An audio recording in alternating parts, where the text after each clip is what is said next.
doing, all you beautiful sons of bitches? It's your boy Baxter, and today we got the boys Jeremy, Hawk, John, Noah, and Luck Pup together, and we're actually doing a different kind of Backseat Boys episode, because as y'all know, we mainly go after people we pretty much disagree with. This time we're doing we are going after, well, not going after, more so we are just going over a whole bunch of different possibilities that Nuhre, if you're not subscribed to her, subscribe to her, but Nuhre is bringing up on what potentially Mass Effect 5 could be. So before we begin, let's go around and just ask ourselves, what the heck do we think Mass Effect 5 may or may not be about? Yeah, because we're all fans of the series and whatnot. Well, wait, hang on. Echo. There's an echo. Oh. On my end. Okay, I fixed it. Okay, I was gonna say, before that happened, maybe it's gonna be something. I think it's gonna be the Reapers again, but I don't know if they're gonna play as crucial of a role as they did before, because they were supposed to have been defeated, but who knows? I mean, I feel like Elusive Man will make some kind of history in the next game. Maybe they'll talk about him. Hawk, since you're our resident BioWare expert, what do you think? I don't see the game being made. Sadly, he may be right. Jeremy, what do you think? I mean, I honestly don't really know, to be honest. I don't really have any theories. All right, Luck Pup, what do you think? I don't know. Maybe something like what Noah said with the Reapers. I really can't tell, but I think that they wouldn't really. I feel like it's not going to really be a thing for a while, but they're going to kind of bait that it will be. John, go ahead. John, what do you think? Well, I'm hoping for more of an intergalactic politics, with something pre-established, because I feel like that's the natural way you could take it. But what I feel like they're going to do is another existential threat, like an extragalactic invasion, maybe from the Andromeda game, or some sort of other deep space threat. I don't know. Maybe you could do something I feel like they're going to do something galaxy-wide elimination scale again, like the Reapers, and it's going to feel really forced. Yeah, I'm with John. Can I just? Oh, go ahead. What? What? No, I was gonna say. Can I just say? Let's pray it's not one of those microtransaction fueled games. I don't think it's gonna be that. No. Or like a live service. I don't think it's gonna be. I don't think it's gonna be that. I think BioWare learned their lesson. Well, if you just pay if it did end up making it, and say BioWare didn't go under, they would make it a live service, because the one thing EA took away from Dragon Age failing was it wasn't live service enough. Yeah. Hooray! There's one reason Veilguard didn't suck, but yeah. And after Suicide Squad for the Justice League and Concord failed, I doubt people are going to risk that much into a live service game. Yeah. Right. Here's what they're going to do. They're going to make all women unattractive. We're saying unlock Miranda's original outfit. You have to pay $10. I originally loved the original Mass Effect games, not Andromeda so much, but yeah. I played the shit out of ME3 when it was just coming out. I got that game. I played it 2 times, 3 times, and I made sure that I had done every single side quest in the whole game. I did every side quest. Well, you got to get the different endings because you cared about the characters. So it was like, oh, how can I make Dr. Morden live? Oh, I got to go right back to the first game and start changing my actions starting there. That's how much they made you care about the characters. Yeah. Right. Yeah. That was really good. Well, anyway, without further ado, let's just hop into the video, shall we? Okay, going live with the video in 3, 2, 1, let's go. In the vast emptiness of space where the Mass Effect saga unfolds, millions of fans wait with bated breath for the next new chapter. Mass Effect 5 is no longer just a dream, but a reality in development, sending ripples of excitement and speculation throughout the gaming community. Yet beneath this enthusiasm lies a fundamental question that grows more present with each passing day. Can BioWare successfully navigate the complex narrative labyrinth left behind by the trilogy's controversial conclusion? Perhaps even more importantly, should they even try? What do you guys think of that question right there? Well, let me go. Because it's 3 very different endings. Yeah. Yeah, there were supposedly 4. They said it was going to be 16 in Mass Effect 3, but really it was 4 endings. Yeah, and it was the press button ending, which that kind of sucked. Yes. There was a little bit where, like, if you had over the certain war score and you picked destroy, you could get the breathing shepherd ending. Yeah, that ending, yeah. Which I think is the canon one, because, like, why wouldn't it be? Yeah, I mean, that'd be fine with me, because fuck the Reapers, destroy them all, yeah. Hawk, what'd you say? So, well, let's be actually honest about it. If you remember what it was like when it first came out, before the extended cut, well, did absolutely nothing. All the endings were exactly the same. Shepard dies, everything gets destroyed. Everyone dies because they blew up the relays. Mm-hmm. And in lore, if you blow up a relay, it destroys the entire star system. Yeah. We saw that with Eritod, yeah. Yeah. I think that's when I played, because I played a pirated version of the game, and I think I got the first version that was really good that came out on Kick-Ass Torrents or whatever, and that's the version I played, and that's the ending I got, so, yeah. Yeah. Anyway. I recently played the Legendary Edition. That was the first time I'd gotten the extended ending with all the extra options and everything, and all the extra cutscenes, because I originally played it on release, because PlayStation didn't get it until Mass Effect 2. So you just played the interactive graphic novel to simulate Genesis, the first game. Yeah. Anyway. Play. Should they even try? Lie after the Reaper War. The original Mass Effect trilogy concluded not with a whimper but with a bang. Or rather, several possible bangs, each one reshaping the galaxy in profoundly different ways. Several possible bangs, The Reaper War wasn't merely another conflict to be recorded in galactic history. It was a cataclysmic event that fundamentally altered the fabric of civilization itself. When Commander Shepard faced with the Catalyst, players were presented with choices that would forever change the course of the Mass Effect universe. With the Destroy option, Shepard sacrificed all synthetic life forms across the galaxy. The Reapers, yes, but also potentially the newly sentient Geth and beloved companions like EDI. The Mass Effect relays suffer severe damage, fragmenting the carefully woven tapestry of galactic society. Choosing control meant something far more metaphysical. Shepard's consciousness transcended physical form to merge with the Catalyst, becoming an immortal intelligence guiding the very Reapers that once threatened all life. The Shepard became the flock. The synthesis path represented perhaps the most radical transformation, forcing a merger of organic and synthetic life across the entire galaxy. Every living being fundamentally changed at the molecular level, creating an entirely new form of existence without consent but with the promise of true harmony. And then there was refusal. The choice to reject the Catalyst options entirely. That was added in the director's cut ending, I believe. Yes. To triumph and place hope in the hands of future civilizations to do what Shepard could not. Yeah, but that refusal ending means that the later cycles just do those 3 choices anyway. Mm-hmm, yeah. Right. Well, and hopefully with a little bit more Unlike any other in gaming history. It's honestly really interesting to see games that have like multiple endings. Yeah. Hang on, Noah, go back. We're talking over her. We're talking over her. Yeah, I was just gonna say it went too far and I couldn't hear any of that. Let me go back to about there. Yeah. Refusal. Yeah. Okay. But no, you're sorry. No, I'm just saying the point of like different endings. They weren't different endings. No, they're not all that different. It's copy and paste. The color palette was different, sir. Yeah, that was it. The ending is just choosing what Instagram filter you want over everything. Yeah. Green is my favorite color, so therefore synthesis is the best. Yes. Because I like when it all kicked off. I remember I was 18, and it was, you had to be there to realize how bad this ending was with everything, and it was.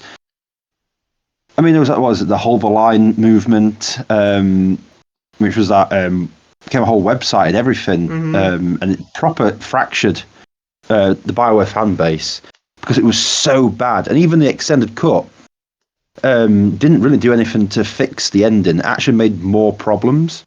Well, and I feel like this was one of the first instances, because I believe this game came out in 2012. Yes, yeah. It was one of the first ones where it was like, oh, be mad at the fans because they harassed these developers. And it was like, wait a minute. No.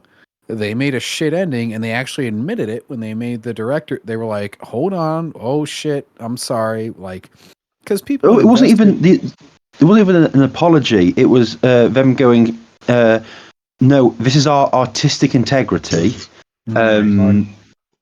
And I always like to remind people that the ending of Mass Effect 3 was written on one piece of paper. Not even a piece of paper, a fucking napkin.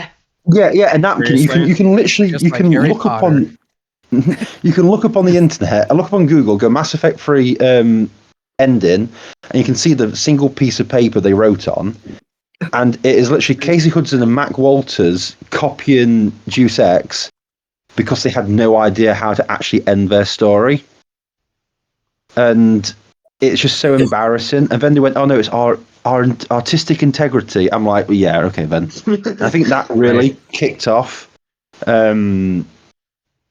this whole. Well, it made me open my eyes to realize that the gaming industry was huffing their own farts so much that we were just getting crap. Well, And it's never got better because, from then. Pactor and all these like fucking analysts were like, "Oh, you really need to appreciate these guys. They have doctorates and they're bothering to write video games." It's like, excuse me. I think video games have been just as fucking good as anything in film or anything before any of these doctors and shit got involved. And maybe if they write a shit ending, they should be called a shit ending. Right? I mean, but let's look at it. These days, Right? people will tell you to just appreciate the work behind everything and call any sort of criticism harassment or something like that, or be like, "Oh, these 100%. ungrateful Ubisoft gonna sue incels." your ass. Yeah, that stuff is completely ridiculous. And it's like what I hate about that is it's like it waters down actual harassment because it's like these people literally like to think that like these people again, it's like the boy who cried wolf. They call any criticism of any person like harassment, and that devalues act because it's like actors do sometimes face harassment, like what happened with Jake Lloyd and Ahmed Best. But that is like wildly different than like criticizing Rachel Zegler for the stuff that she willingly said. Like there are.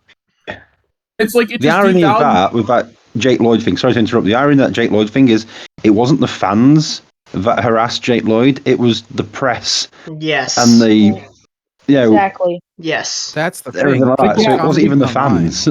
Will never be as invasive as the paparazzi. Yeah, it takes away the value in saying something like the word harassment. The term gets watered and muddled down so much that it has no meaning when it actually is the case. No one will believe it or no one cares. The internet did that to everybody. Mm-hmm. So everyone just a weird difference between physical like invasion, like even the people who took photos of like Sydney Sweeney or whatever at her home, and she was talking about that recently, and it's like that's obviously way different than somebody commenting something online. Like somebody commenting something online, you have to seek that out as the person who's being quote unquote harassed. Somebody who's physically invading your space and like coming to your home and shit, like the paparazzi, that's not so much you having to seek it out. That's them invading your actual physical space. Like, and that's the thing that like people online don't do. Like we make our comments and shit, or we make a video or whatever. You got to Google that shit. Like we're not invading your space. You are seeking us out and all that shit. I mean, I remember they tried to claim that when they sent all those different coloured cupcakes, that it was harassment. I'm like, I'd love that sort of harassment. Send me cupcakes. Harass me that way. Right. How dare you make me cheat on my diet? You're invading my space. How dare you order a pizza to my house? I mean, okay, that doesn't really count. The issue is, and it's something that I look back at, and it made me realise that, and I'm going to say the word, Gamergate, sorry, was inevitable. Because the Mass Effect 3 ending controversy happened 2-3 years before Gamergate, and the simple act of criticism resulted in, you know, all this, everything in the news, gamers are this, gamers are that, and it made me realise that, the rift between gamers and game developers was just going to, you know, expand, and it was always going to end with us being at odds with each other. Yeah, Mentis Wave's video, like, Mentis Wave made a video on this, like responding to an Innuendo Studios Oh, that guy's an video. idiot. I've never heard of that channel. Which one, Mentis Wave or Innuendo Studios? Both, actually. I've never heard of either one. Oh, Mentis Wave is a cool guy. He's a Hoppian libertarian who makes like videos on certain political issues. And Innuendo Studios is the guy who made the alt-right playbook series. I see.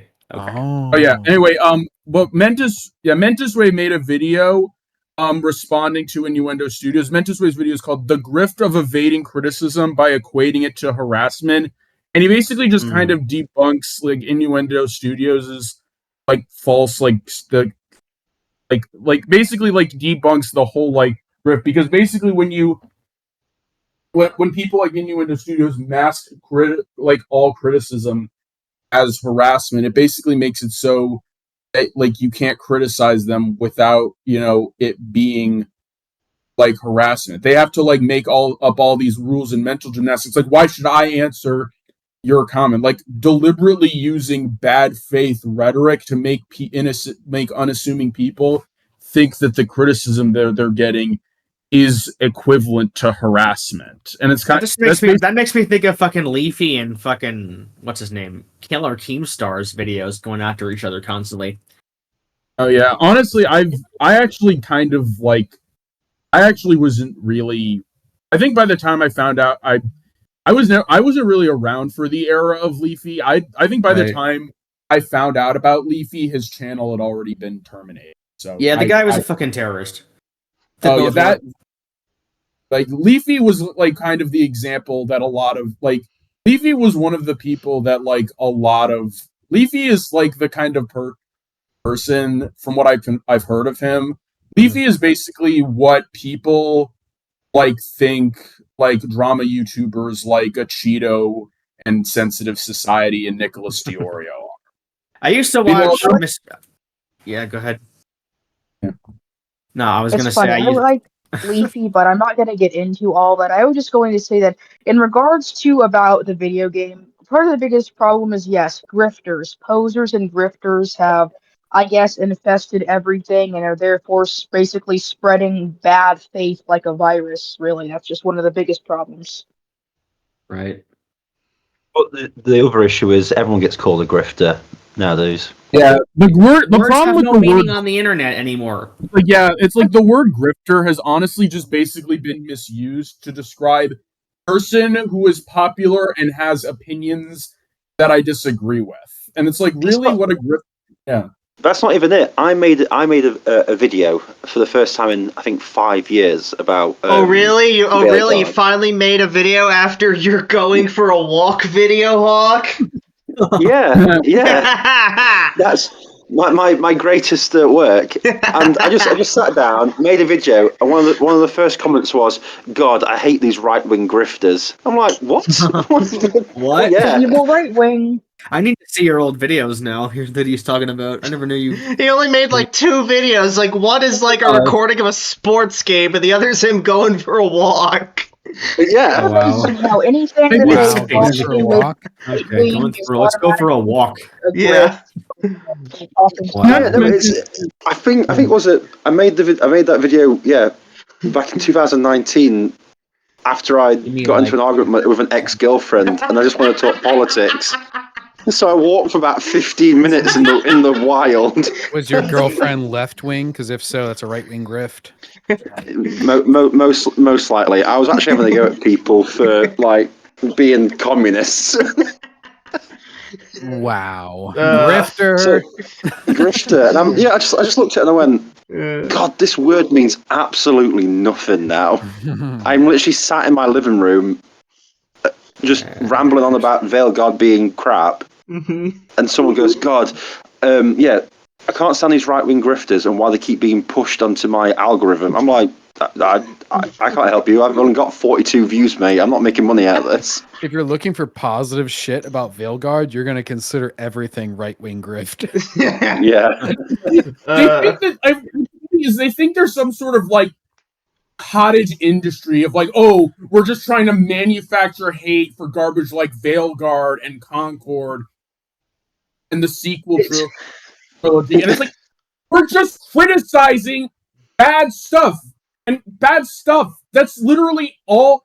Well, not really me, because that's not really what my channel's about. But like, again, people like Drinker and Mahler are not grifting. They're not like trying to cash in. They're just saying their feelings on a movie, and a lot of people agree. Just like a lot of people like, and it's like it's never. And it's like I've noticed this. It's always negativity that gets targeted, because you can make an hour-long video praising The Last Jedi and no one would complain. But if you make an hour-long video criticizing The Last Jedi, then you'll get a ton of people going, oh, it's too... Why would you waste time doing that? Just let people enjoy things! What's especially hilarious is that in reality is the exact opposite. Like, they push, and all the corporations and all the algorithms and shit up until at least 2024, and I would argue even now it's just neutral as opposed to being opposed to this.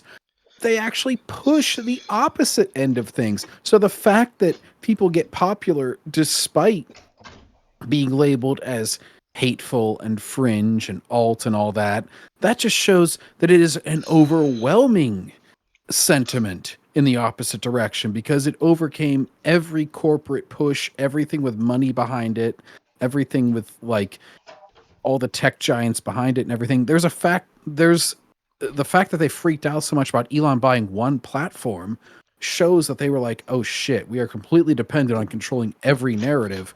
The fact that there's going to be one dissenting voice now, oh fuck, our entire illusion is going to be shattered.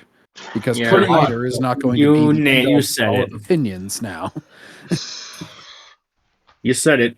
Anyway, we've gone off topic, but I will say this before we play the video again. Hawk, that artistic integrity bullshit, that's right up there with, we got rid of the expanded universe so we could give writers maximum creative freedom and give the fans an element of surprise. That's right up there with it, you know what I'm saying? It's up there with why is canon important? Yes. Hawk, you heard of this British YouTuber named Simon Davies? No, actually. He legit, Google him, he's a total soy boy, but he legit believes in canon is whatever you want it to be. Oh my god. Alright, anyway. It's whatever the founder envisions it as, but anyway, Noah, play the video again. Anyway. Yeah, we're way off topic. Yeah. These wildly divergent outcomes present Bioware with a puzzle unlike any other game in history. How do you craft a cohesive narrative that honors the weight of these choices while establishing a foundation stable enough to support a new story? It's like trying to build a house on shifting sands during an earthquake. The battle within Shepard's mind. The indoctrination theory emerged from the community as players grapple with the trilogy's controversial ending. This theory suggests that Shepard never actually made it to the Citadel beam during the final battle. Instead, everything that followed, the encounter with the Catalyst, the three color choices, even Anderson and the Elusive Man's appearances, occur within Shepard's mind as the Reapers attempted to indoctrinate our hero. The theory transforms the ending from a literal conclusion to a psychological battleground where Shepard fights. But I don't think that's what they were going for. With the different color endings said that that's not true. I don't think they were going for that. No, they straight up admitted they weren't. No. Matt Walters has come out and said, Matt Walters has said that it was the indoctrination theory is false, and they never had any intentions of doing it like Quote, that. we weren't that smart. The thing is, this was going to be the conclusion, so they weren't going to do some wacky, it was all a dream ending, like at the very end. Like Wizard of Oz, Yeah, like that was never going to be the ending. Like that was always hopium by fans who just couldn't grapple with the fact that it had a bad ending, guys. Like, I understand that, like, this is the thing that's fun in, like, fan theory, and this is kind of what we talked about in the last video, where it was like, oh, it's fine if you have your fan fiction about Spider-Man being bisexual or whatever, but like keep it to that. Don't make it more than a fan fiction, please. Yeah, like keep it to that. That's your fun theory. Don't try to apply it to canon or hope that the developer, because you're going to be disappointed. There's no way the developers actually are going to do that. Yeah, my thing is if you start trying to push your headcanon, it's like, well, your headcanon only works inside your own head. Yeah. If it's not shown or, insinuated in the piece of media, then you're given the creators more praise than they're worth. Like this indoctrination theory, it's a good theory, it's great, but Matt Walters is a retard. Right. So he's not a very good writer at all. He can barely do anything. Just look at his run writing Wolverine. Wait, he had a run writing Wolverine? What the hell? Yeah. He did. Also, Matt Walters has a thing about disintegrations. Because obviously in the two endings of Mass Effect, Shepard disintegrates. And in his run of Wolverine, Wolverine keeps disintegrating as well. I just think he's got some sort of weird sexual fetish over it. Articles are so sexy. Because honestly, if I had a nickel every time I saw Matt Walters in Disintegrations, I'd have 3 nickels, which isn't a lot, but it's kind of... It's weird it happened 3 times, yes. That's my 15 cents anyway. Yeah. I will say this. Yes. I will say this about the indoctrination theory. It's not canon, but it is a valid way to interpret the ending. I will say that. If you just want to live in your own delusions, the indoctrination theory is valid. Yeah, that's crazy. Anyway, I don't think they were really ever gonna do something psychological like that. No way! No way! That would be too good.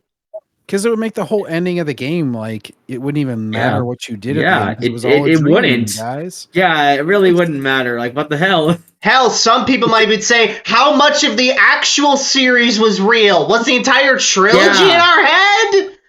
Was I just dreaming about killing Reapers this whole time? Was I just some guy in like the 21st century who just fell asleep, took a nap, and had a dream, and then the games were born in his dream? Yeah, guys. Just sleeping on a hammock, dreaming about this? Yeah, what the fuck?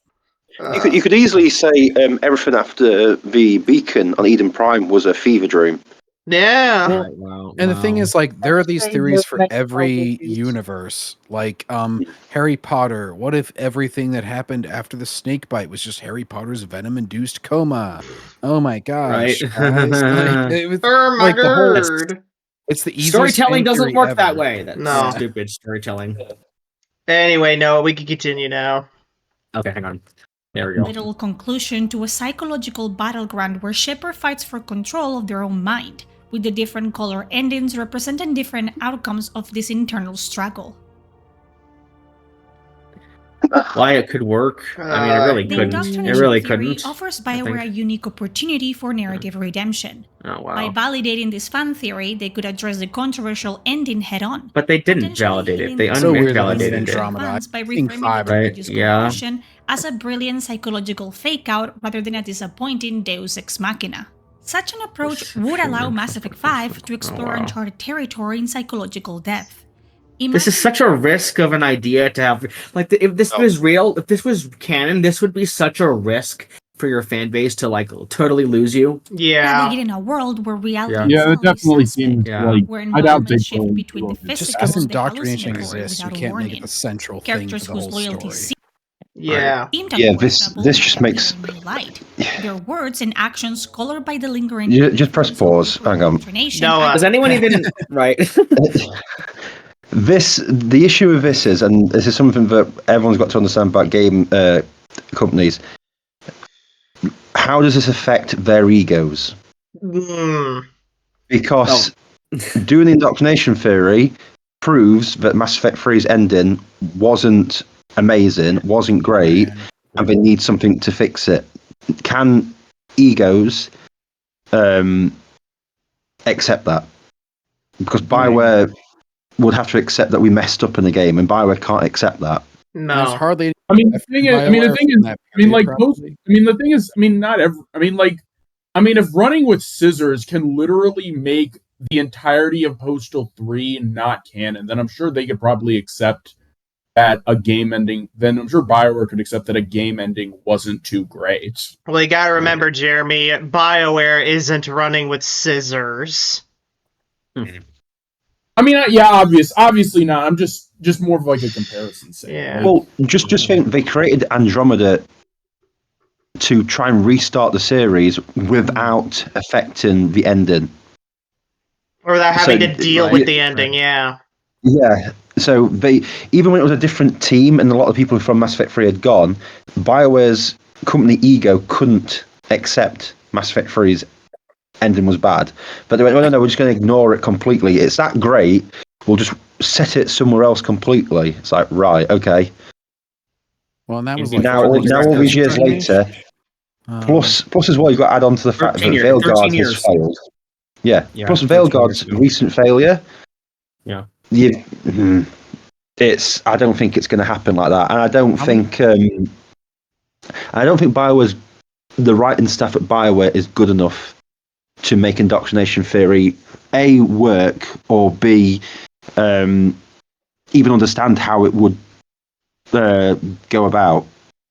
So. Because presumably, if the indoctrination theory is canonized, well, that would mean Shepard dies in London, and the Reaper War is presumably still going on. How the hell do you win that without Shepard? Because the whole reason the ending even happens is because of Shepard, pretty much. And the whole lead up. Yeah, it definitely seems like this is. Yeah, it definitely seems like it's reaching. It's reaching. I mean, it's good to explore different possibilities, but this is one I definitely don't see happening. No. Thing is, like, as bad as the ending of 3 was, if none of your choices building up the war, whatever it was, assets, assets, right? Mm-hmm. If none of that mattered, that would make it worse. Like, literally none of your choices mattered throughout the whole trilogy. Like, none of that shit mattered. Like, that would be infinitely worse. At least commit to something. Even if it's shitty, you can rebuild from that. You cannot just say, none of your choices mattered, fuck you, and we're going to go with this ending regardless. Like, it was all in your head. No, come on. Could you imagine, right, they make Mass Effect 5, it turns out indoctrination theory is correct, and you're actually playing as a different character while Shepard's having this fever dream. Yeah. Could you imagine, and then that guy goes on to stop the Reaper War. Yeah. Yeah. Could you imagine? Right. That guy, come on, Backseater. You know it'd be a non-binary. Yeah. You know what would make it even worse if indoctrination theory happened? What about the Stargazer and the child at the end of Mass Effect 3 after the credits roll? After the credits roll. Oh. Yeah, where do they fit into this? They're still up there. They're still up there running the Reapers, yeah. No, I know exactly how they do it. So Shepard's having this fever dream, indoctrination theory, and it turns to a new character who removes their helmet, and it's Tosh. Oh my god. And it turns out... Wait, who? Tosh from Veilguard. I can't remember. It's been too many years since I played Mass Effect. I don't remember who it is. And it turns out the entire thing is just a story in the Dragon Age series. Oh, the thing I was going to bring up with all of these endings and shit is that even before the push button ending, you have a lot of decisions that really factor into what would be in a sequel, such as, do you give the legitimate genophage or do you give the fake genophage? Like, that's way before the actual ending plan. Yeah. And the same thing with the Quarians and the Geth. It's like you could kill the whole Geth before you reach the ending of the game. Or you could make them unite, which is obviously the best possible. That's probably going to be the canonized ending, is that they both live. Or you can kill all the Quarians and the Geth live. Like, you can do so much, and what's her face kills herself Tally. in that ending. Did we ever see what the Protheans looked like? Yeah, Javik. Yeah, remember yeah, Noah? Javik. Yeah, there's a DLC where you unlock a core. Yeah, From Ashes.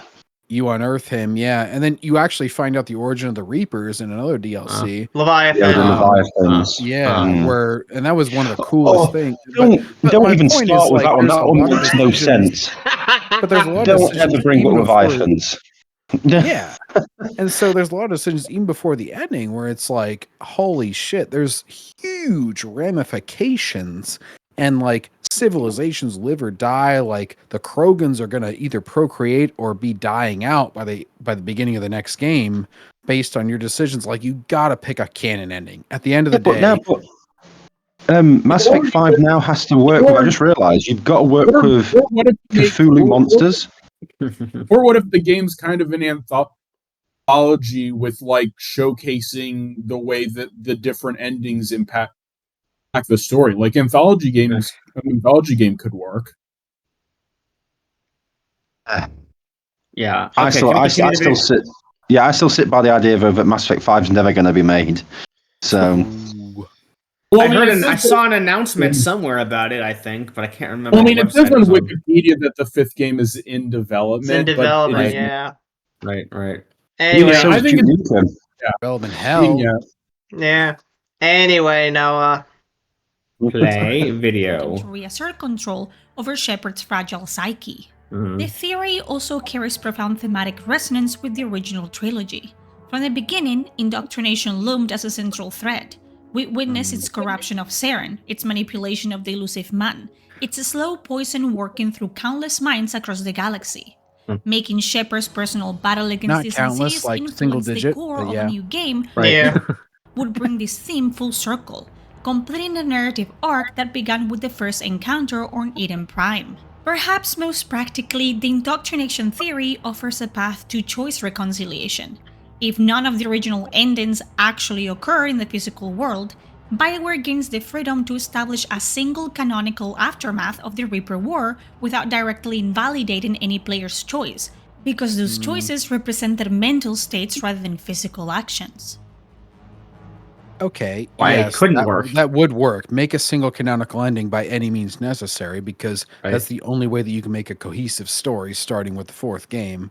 I know they say 5th game, but whatever. Andromeda was shit. Andromeda's a spin-off at best, yeah. Right. Yeah, and so basically, like it doesn't matter. You don't need to call it 5.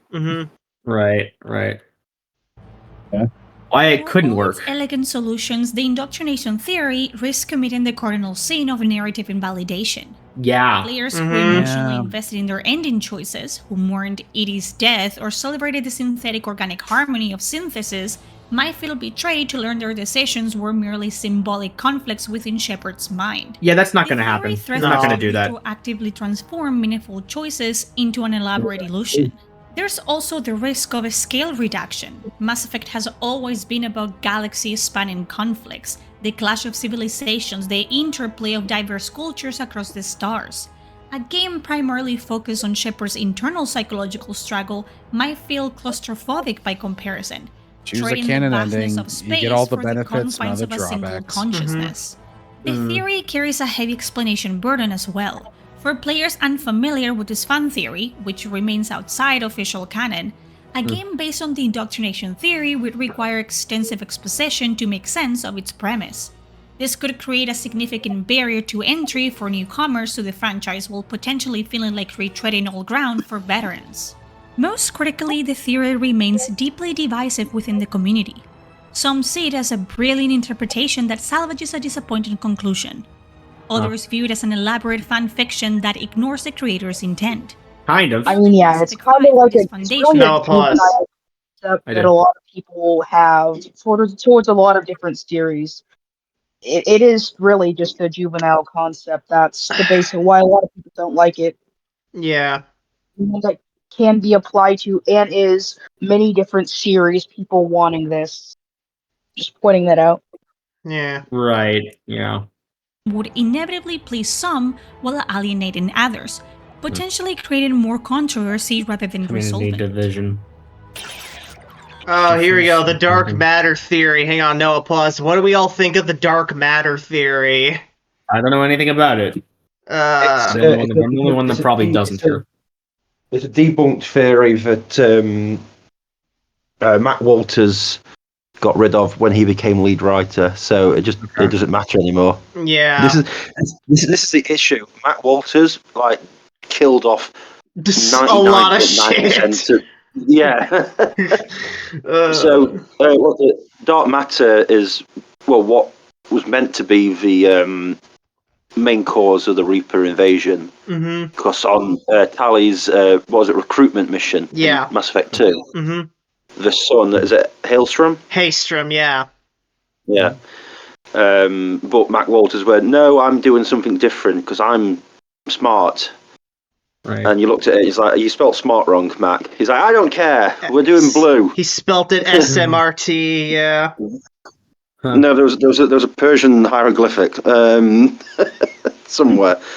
No, but so yeah, but so far, no offense to, was it Nuhre? I like her videos, and yeah, but so far the two things she's brought up are just dead in the water. Yeah. Also, Hawk, I was wrong. The name of the star is Dolan. Haystrom's the planet. Oh yeah. Anyway, it's been 15 years since I played the game. Anyway, long Noah. time for me. Anyway, Noah, we can continue now. Okay. Yeah. Before the catalyst and its cyclical purges were introduced in Mass Effect 3, lead writer Drew Karpyshyn had envisioned a different explanation for the Reaper threat. This dark matter theory proposed that Mass Effect technology, the very foundation of advanced civilization in the galaxy, was gradually causing dark energy to accumulate, destabilizing the fabric of the universe itself. In this original conception, the Reaper's harvest cycle wasn't about preventing synthetic life from destroying organic life. It was about studying sentient species to find a solution to this cosmic deterioration before the universe collapsed entirely. That's Each interesting. cycle represented another I attempt don't to like find a this theory species that because might. it's just very generic, generic, basic, the type of thing you could see in any show, really. I think it's another kind of juvenile approach to writing, but yeah. Okay. To be honest with you, it's just the Mass Effect version of green energy. Yeah, it's Mass Effect's version of I'm killing everyone because I'm trying to save everyone, pretty much. Yeah. Also, if dark energy was destroying the universe, the Reapers still use element 0 to travel around, which causes dark energy, which means, what's the point? Oh, well, the Reapers have, element -1 or some bullshit like that. I don't fucking know. Right. Well, and it's sort of like a Dragon Ball effect where it's like, oh, you thought this threat was big. Well, there was an even bigger threat that they were holding back the whole time. Yeah. This isn't even my final form! Wait, yeah, right. Why it could work. Right. This isn't even my final form. The dark matter theory introduces a fresh existential threat that feels distinctively different from the Reaper conflict while maintaining the series' hard sci-fi foundations. It transforms the stakes from the relatively straightforward survive the Reapers to the more complex save the universe from gradual physics-based collapse, a threat that doesn't really defeated with conventional weapons or diplomatic alliances. An existential threat. This plotline would push Mass Effect towards becoming a scientific mystery, potentially focusing but that's on not what it is. Expedition to understand and counterattack Another fan dark theory. energy's effects. Yeah, Such a direction would align perfectly with the franchise's original themes of exploration and discovery, returning to the sense of wonder that made the first game so captivating. Perhaps most intriguingly, BioWare already laid the groundwork for this concept in Mass Effect 2, with Tally's recruitment mission on Hailstrom, where Asan was aging prematurely due to dark energy buildup. What can you tell me about your research here? Haystrom's sun is destabilizing. Back when this was a Quarian colony, it was a normal star. It shouldn't change that quickly. Any idea what's destabilizing the sun? If I had to guess, I'd say that it was dark energy affecting the interior of the star. The effect is similar to when stars blow off mass to enter a red giant phase, but Haystrom's sun is far too young for this to be natural. This established foundation could be expanded rather than abandoned, creating a sense of narrative foreshadowing that spans the entire franchise. The dark matter theory also offers significant narrative freedom. By introducing a threat that exists regardless of the Reaper War's outcome, Bioware could craft a story less constrained by prior ending choices, while still acknowledging the trilogy's events and their importance to galactic history. Well, the thing is... Oh, no, pause. Right, there we go. While you're saying that it acknowledges the significance of those events, it actually makes them insignificant. Yeah. Because, the Reapers won, and now they still have to contend with dark energy. And, we won, now we have to contend with dark energy. It actually makes it less meaningful, the entire previous trilogy. Yeah. Anyway. Yeah. Pivoting to dark matter as the real threat after 3 games entering the Reaper cycle would require a retcon is the word of the day. massive retcon of established lore. It might feel like Bioware is arbitrarily changing the rules of their universe rather than building organically That's on what it what would came be. before. Yeah. The theory Right. faces serious continuity issues as well. The dark matter concept received minimal development in Mass Effect 3, making its sudden prominence in a sequel potentially jarring without extensive exposition that might feel forced or artificial. There's also the problem of late-stage introduction.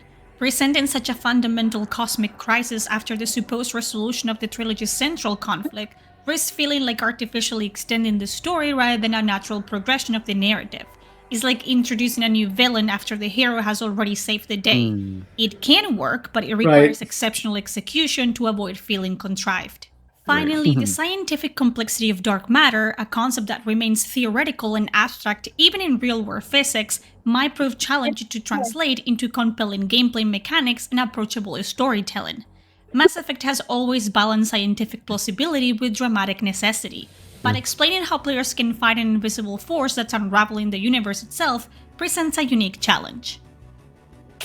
Yeah, it'd be like there'd have to be like a dark matter entity. Perhaps the most Right. So anyway, here we go. The rebuilding the galaxy. This is a bit what John was going about earlier, and this is what I think Mass Effect 5 should be about. But let's hear the concept on this. Yeah, let's hear it first. The grounded approach would be to focus Mass Effect 5 primarily on the aftermath and recovery from the Reaper War. With trillions dead, infrastructure destroyed across thousands of worlds, and the delicate balance of galactic power shattered, the post-war Milky Way would be a landscape of unprecedented challenges. Resources would be scarce, with worlds cut off from the trade networks they once depended on. Political tensions would flare as species compete for limited supplies and habitable territories. Former enemies might become reluctant allies out of necessity, while traditional alliances fracture under the strain of rebuilding. Alright, hold on, pause. How much do we like this concept? So this is what I've been wanting. I think that this is the best direction that they really could take it. I think this would be a really cool and fun approach. And people want to feel like, oh, stuff matters. Well, this would make them feel like everything else that happened matters. So I think that it would be a really good thing to explore. It would be fun. Yeah. Plus, like, she talked about scale reduction earlier as a problem. Personally, I think scale reduction is what Mass Effect needs after 4 straight games of, oh, you better save the galaxy or we're all gonna die. It's like, this could be a much-needed change of pace. You know what I'm saying?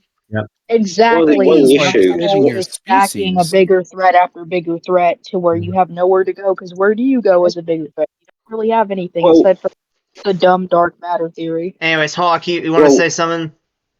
Yeah, the issue with this is about the rebuilding. Do you remember what Andromeda was marketed as? A new beginning. Yeah, we literally build from the ground up, the colonies, and they couldn't do it. Well, that's because they got sidetracked with the CAD. This game... Oh, well, actually, this game does have the CAD in it, so yeah, I guess you're right. The issue is like I say, look at what Andromeda tried to be. Yeah. They tried to make it a smaller scale, and they still couldn't do it. They still set up that whole... existential threat of a creator species that disappeared, like the Protheans and all this. Still slipped into old habits.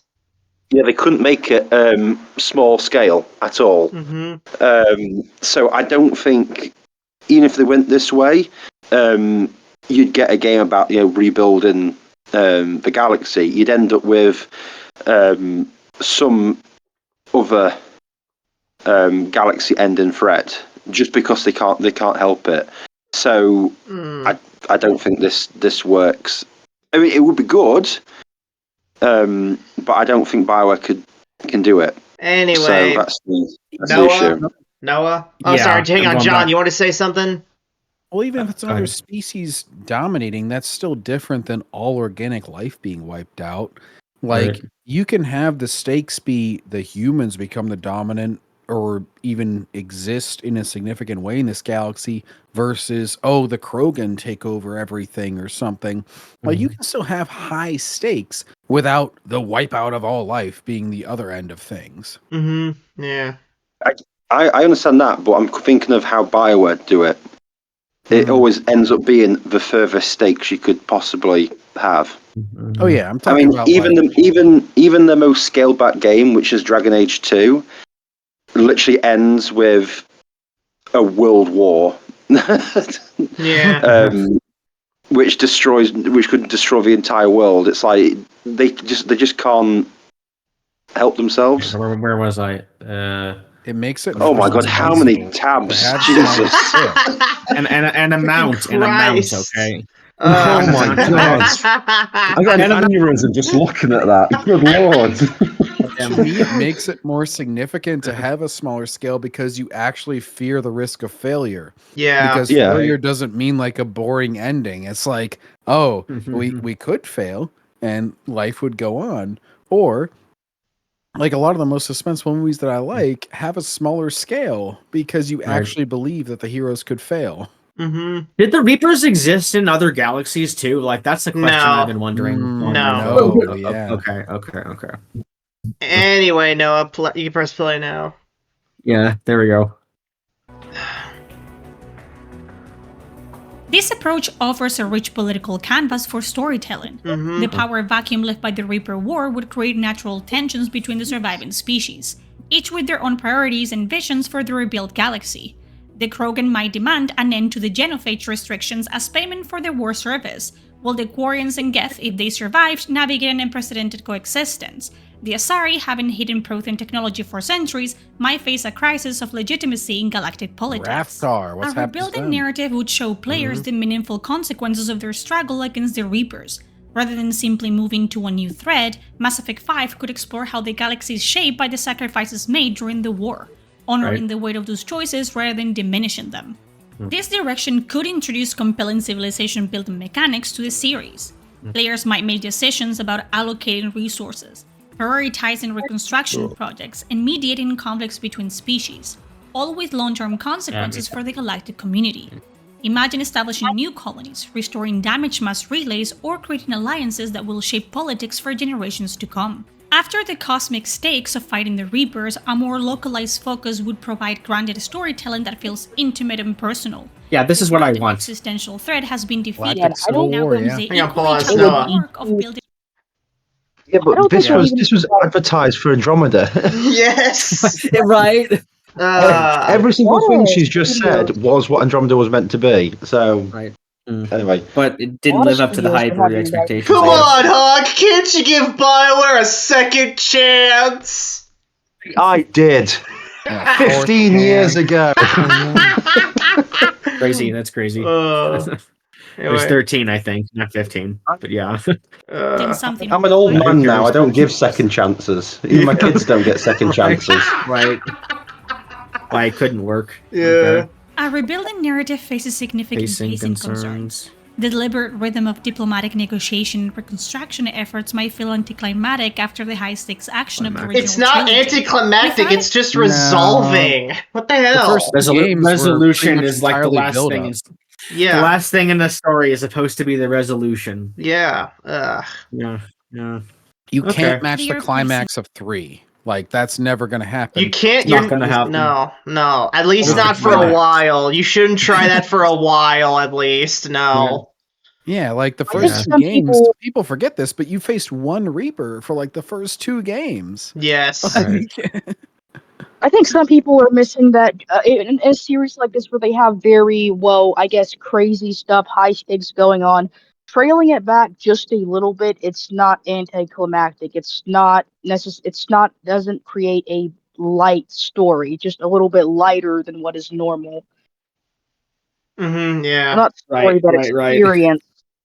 And for one player, that still feels significant and huge. Like, obviously, when you have the whole galactic military involved, yeah, it doesn't feel as huge. But you presumably would not have that involved in every single conflict. Yeah. Exactly. Right. It's the way I always think of it is what made you more invested? The final run in Mass Effect 3 or the trench run from the suicide mission in Mass Effect 2? One's a lot smaller scale, but is more intense than the supposed 8 people. Yeah. So they can do it, but no. There's so many issues with this rebuilding, and like they say, they've got to think of what the 3 endings were. Post destroy makes the most sense. Not gonna lie. Mm-hmm. Anyway. But that would mean them having to pick one, and they can't pick. Well, BioWare should put on their big boy or big girl or big them pants and actually just commit to it. Well, look at what we did with Veilguard. They couldn't even commit to one history, the Dragon Age, even for that, and they had to pretend it never existed. That's BioWare not committing to it. They made their job harder because they refused to. It's like I said, I would respect BioWare a whole lot more if they just made a canon that says, this is it going forward, and if you don't like it, we're sorry. I would have had so much more respect for them at that point. Right. Nope. I just want to say Mass Effect 3 was like the game that when I played it for the first times I opened the game, I would like replay certain missions over and over again just to get the optimal result and the way that I wanted it. So I just loved replaying missions, but it was like I was stuck at the beginning of the game for like a month, or not really a month, but you get the point, because I just wanted it to be like as good of an experience as I could get it to be. That's what I want to be able to feel like I need to do with Mass Effect 5 or 4 or whatever you want to call it. 5. And did you care to do that because you cared about the characters that were established? Yes, I cared about the characters. I cared about the Right, but I cared about the storytelling. I wanted it to be that when I got to the end of the game and I beat the game, I had the story that I wanted to get out of it. And I wanted to get the experience of having helped every character, done every side quest, done it in a way that feels right to me at the time with like Paragon. I did Paragon, I didn't do Renegade at all, but I wanted to get everything done in a way that just made sense to me at the time. Yeah. Anyway. In Thread, the story risks losing the sense of urgency that drove players forwards through the previous games. This approach also creates an action deficit that could be difficult to reconcile with Mass Effect's established gameplay. The series balances storytelling with combat sequences, and a reconstruction-focused narrative might struggle to provide compelling action without manufacturing artificial conflicts that undermine the theme of recovery. Most problematically, the state of the post-war galaxy would vary dramatically depending on which ending players chose in Mass Effect 3. The aftermath of Destroy, with its elimination of synthetic life, would look fundamentally different from the hybrid existence created by synthesis. Just rebuild the future of the Control engine. Yeah. Just rebuild the robots. It's that easy. To be clear, destruction of synthetic life does not mean destruction of all machines. Yes. It's like the difference between killing AI and killing a computer. Like, obviously, complex systems can still exist without the threat of the Geth or the Reapers or whatever. Yeah, it's like I'm saying, just rebuild them or build a whole new generation of Geth. Yeah. Right. Well, and as far as action deficit goes, it's like, I mean, we had plenty of conflicts before the Reapers. Like, that wouldn't be manufacturing it just arbitrarily. Like, a lot of these species have problems with each other, and there's a lot of pirates and smugglers and warring what's his face? What's that place you go to in Mass Effect 2 that's like the Omega outlaw hub? Yeah, Omega. Omega's like a whole fucking hub of just ridiculous people that are outside the law. Like, you got the entire terminus syndicates. Yeah. Remember Okay. was it in Mass Effect 1, they wouldn't go in against Saren because they didn't want war with the Terminus systems. And you're like, well, there's all these different things. Like you say, there's loads of different conflicts. A whole galaxy. Yeah. Right. Anyway. Okay. Play. There we All go. these possibilities might prove impossible without significant compromises. There's also the risk of redundancy. Mass Effect 3 already explored many aspects of diplomatic coalition building during the Reaper War. A sequel focusing primarily on similar themes of alliance forming and resource management might feel like retreading familiar ground rather than pushing the narrative forward. Well, hang on, Noah, hang on. She has a point that it is similar to the stuff we touched on in 3, but that was at least just uniting to fight a common enemy. This is more so we need to team up to rebuild stuff. So it is kind of similar, but I think it's different enough that they can get away with doing it again. That's just my opinion. It's very different. We did not think you're deal right. with the conflicts. We did not deal with the conflicts because we took the existential threat of the Reapers as a cause to unite. It's sort of like after you've defeated the Nazis, now the Soviets and the US don't like each other so much. Yeah. You know, Yeah. it's sort of that sort of Right. scenario where it's like, oh, hang on a second. We actually have a lot of fundamental differences between the Krogans and the humans, or the Krogans, the Turians, or the Krogans and the Solarians. That's what I was trying to think of. It's like you have a lot of conflicts that were left unresolved because we had big bad robots trying to kill everybody. Now that that's gone, it's not redundant. It's like now we actually have to deal with it. Yeah. Right. Anyway. Okay, I'm gonna hit play. Here Even we if Commander go. Shepard doesn't return as the Right. playable protagonist, their legacy would inevitably cast a lone shadow over any new Mass Effect story. This approach would focus on how Shepard's actions and choices continue to reverberate through the galaxy, shaping events and inspiring new heroes long after their personal story has concluded. Whether through recordings, flashbacks, the accounts of surviving companions, or the myths and legends that grow around the commander's deeds, Shepard's influence would remain a tangible force in the narrative, a touchstone connecting the new story to the Structure beloved works for all original of these. trilogy. Alright, so Right. hang on. How much do we like this concept? So this isn't Shepard being the main character again. This is just Shepard's influence being felt. How much do we like this idea? I'd like it if I had like maybe some kind of like Jedi holocron or something like that of Shepard speaking to me. Yeah. That'd be cool. That'd be cool. Yeah, I could given the right circumstances, I could definitely see that work, and I don't really see any obviously Nuhre is going to go into like reasons why it wouldn't work, but I can't really think of like any reason that would be like an immediate like no-go.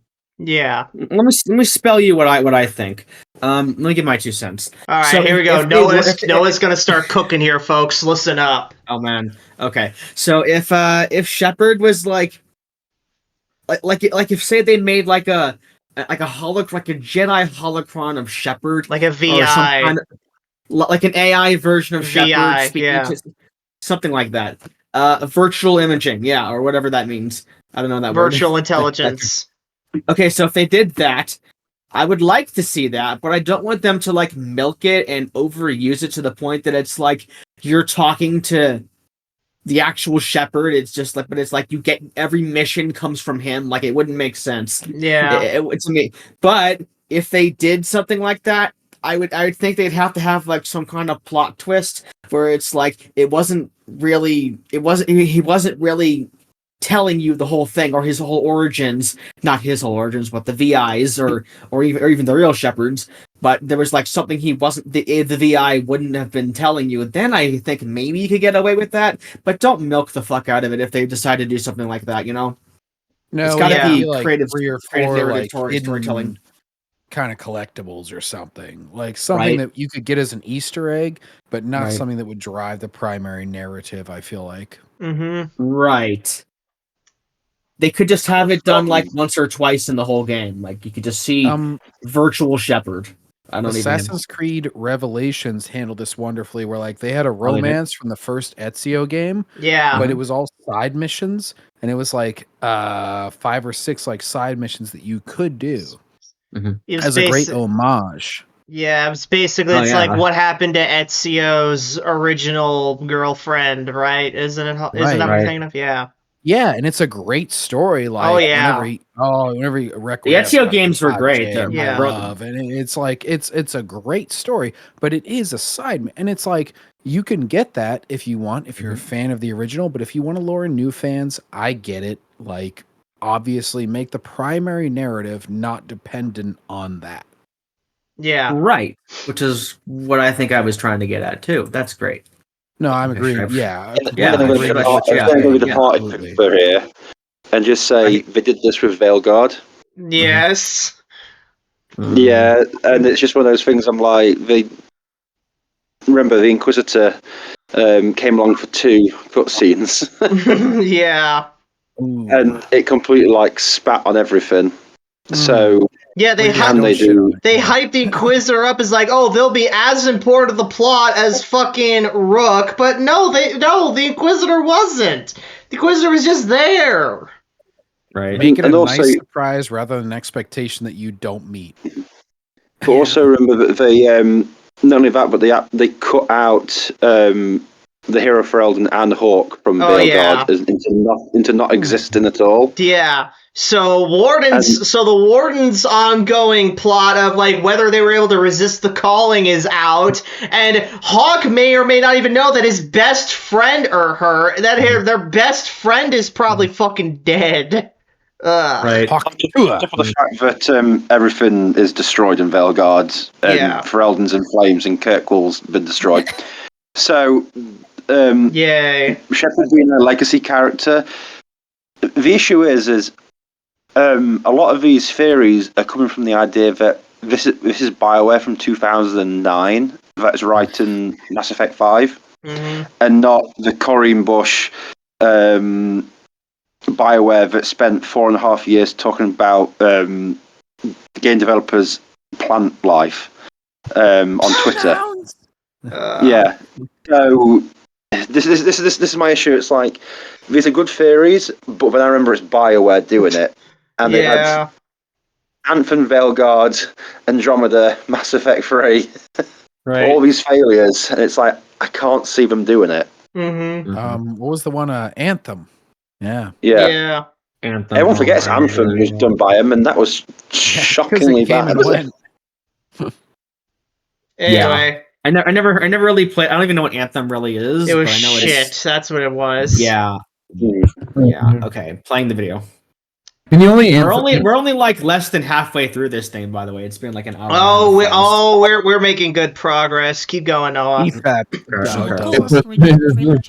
Acknowledging their legacy would provide a crucial bridge between the original games and a new story, helping longtime fans connect with fresh characters and conflicts while honoring their attachment to the commander. In a post-Shepard galaxy, different factions will inevitably mythologize the commander. I just realised something. They do a Shepard legacy thing in Andromeda. Oh yeah. Oh, they do. They do. Yeah, you can find recordings about the Reaper. You can find about that, because obviously Andromeda initiative sets off before the Reaper War, so they don't know anything about it. You can find recordings about what happens. Time dilation is weird. Yeah, so obviously because it's like 600 years in the past, and Ryder even goes, "Can't we go back and help them?" And whatever that computer you have goes, Sam. Sam, these recordings are like 600 years ago. Anyone who sent these out is long dead anyway. Yeah. So they do Shepard like in this sort of way, and it means absolutely nothing. Yeah, you get the member berries, but it doesn't actually mean anything to the narrative. Yeah. Yeah, it's like a side mission which you can just do just randomly scanning a few things. Probably the characters' eyes are inside out and their faces are fucking inverted and glitched out. No, the faces are just tired. I sympathize with that. My face is tired as well whenever I have to deal with Assassin's Creed and shit. Anyway, moving on. Whenever I deal with the internet, my face is tired. Yes. Wow. Uh, My face is falling asleep on itself. Oh no. It's called a stroke, sir.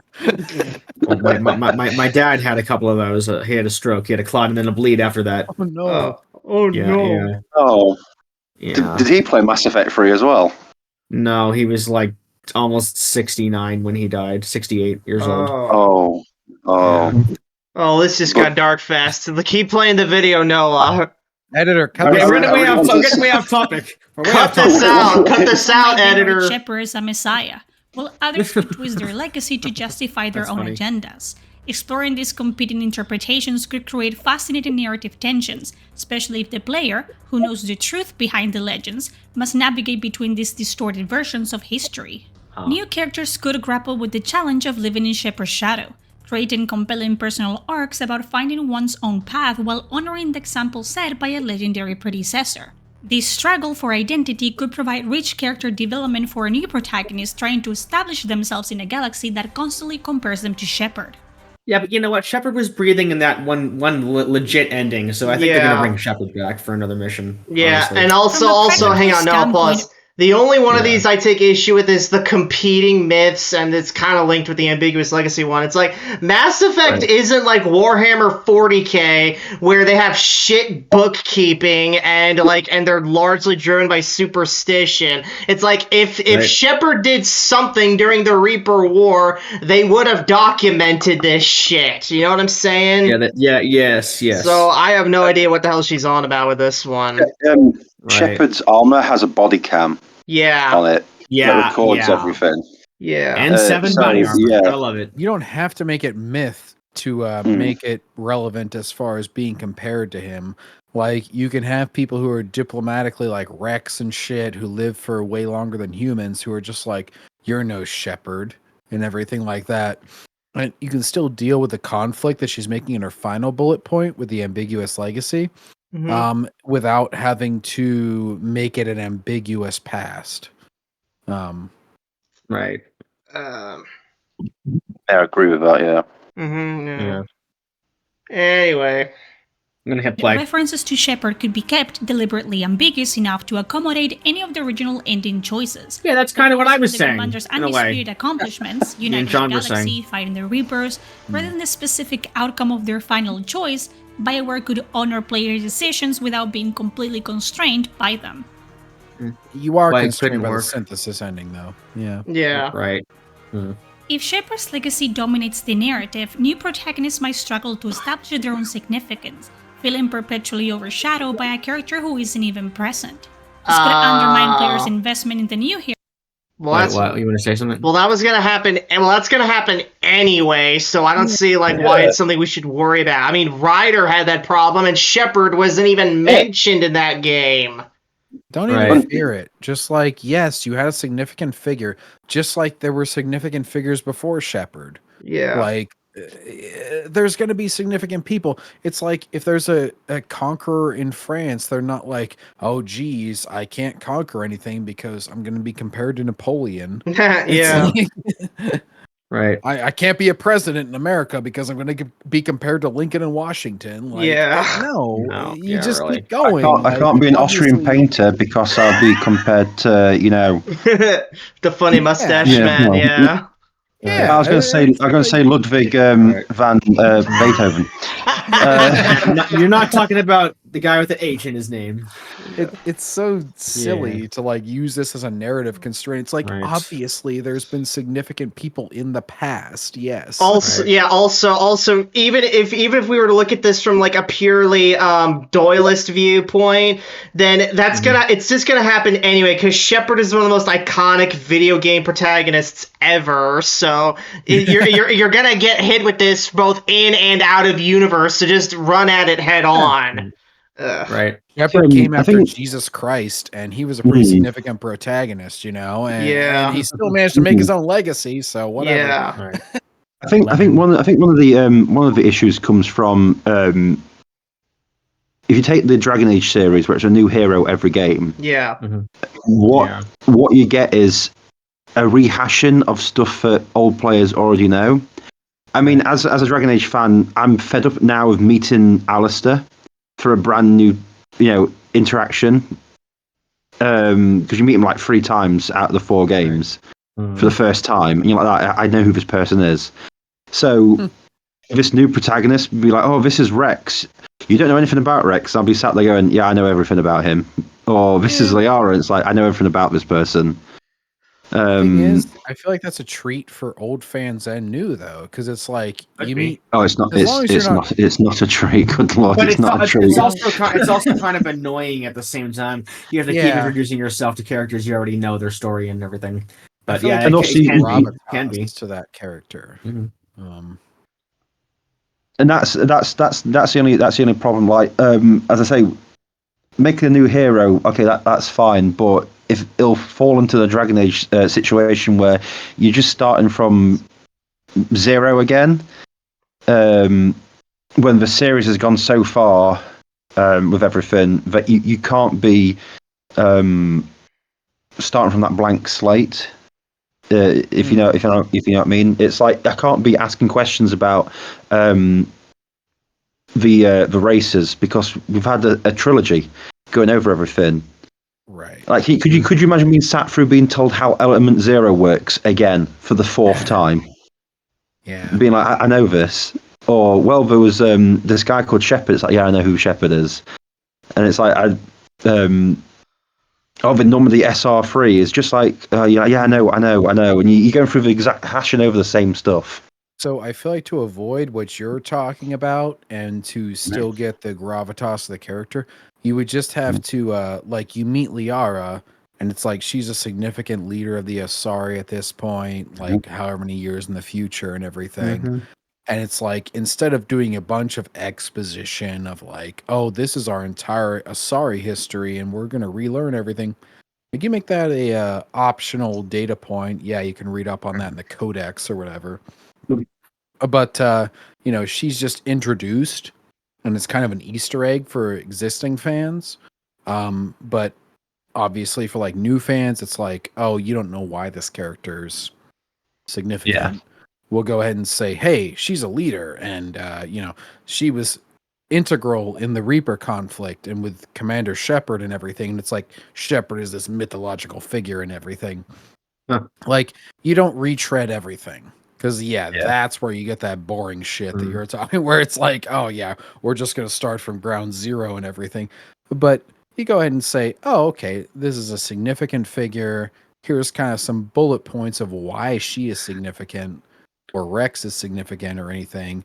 And then we're going to move on to what she's doing in the modern day, which is why she's important to this story and everything. We all know it's just going to be Liara sits down for a new character. Anyway, I'm non-binary. Oh my god.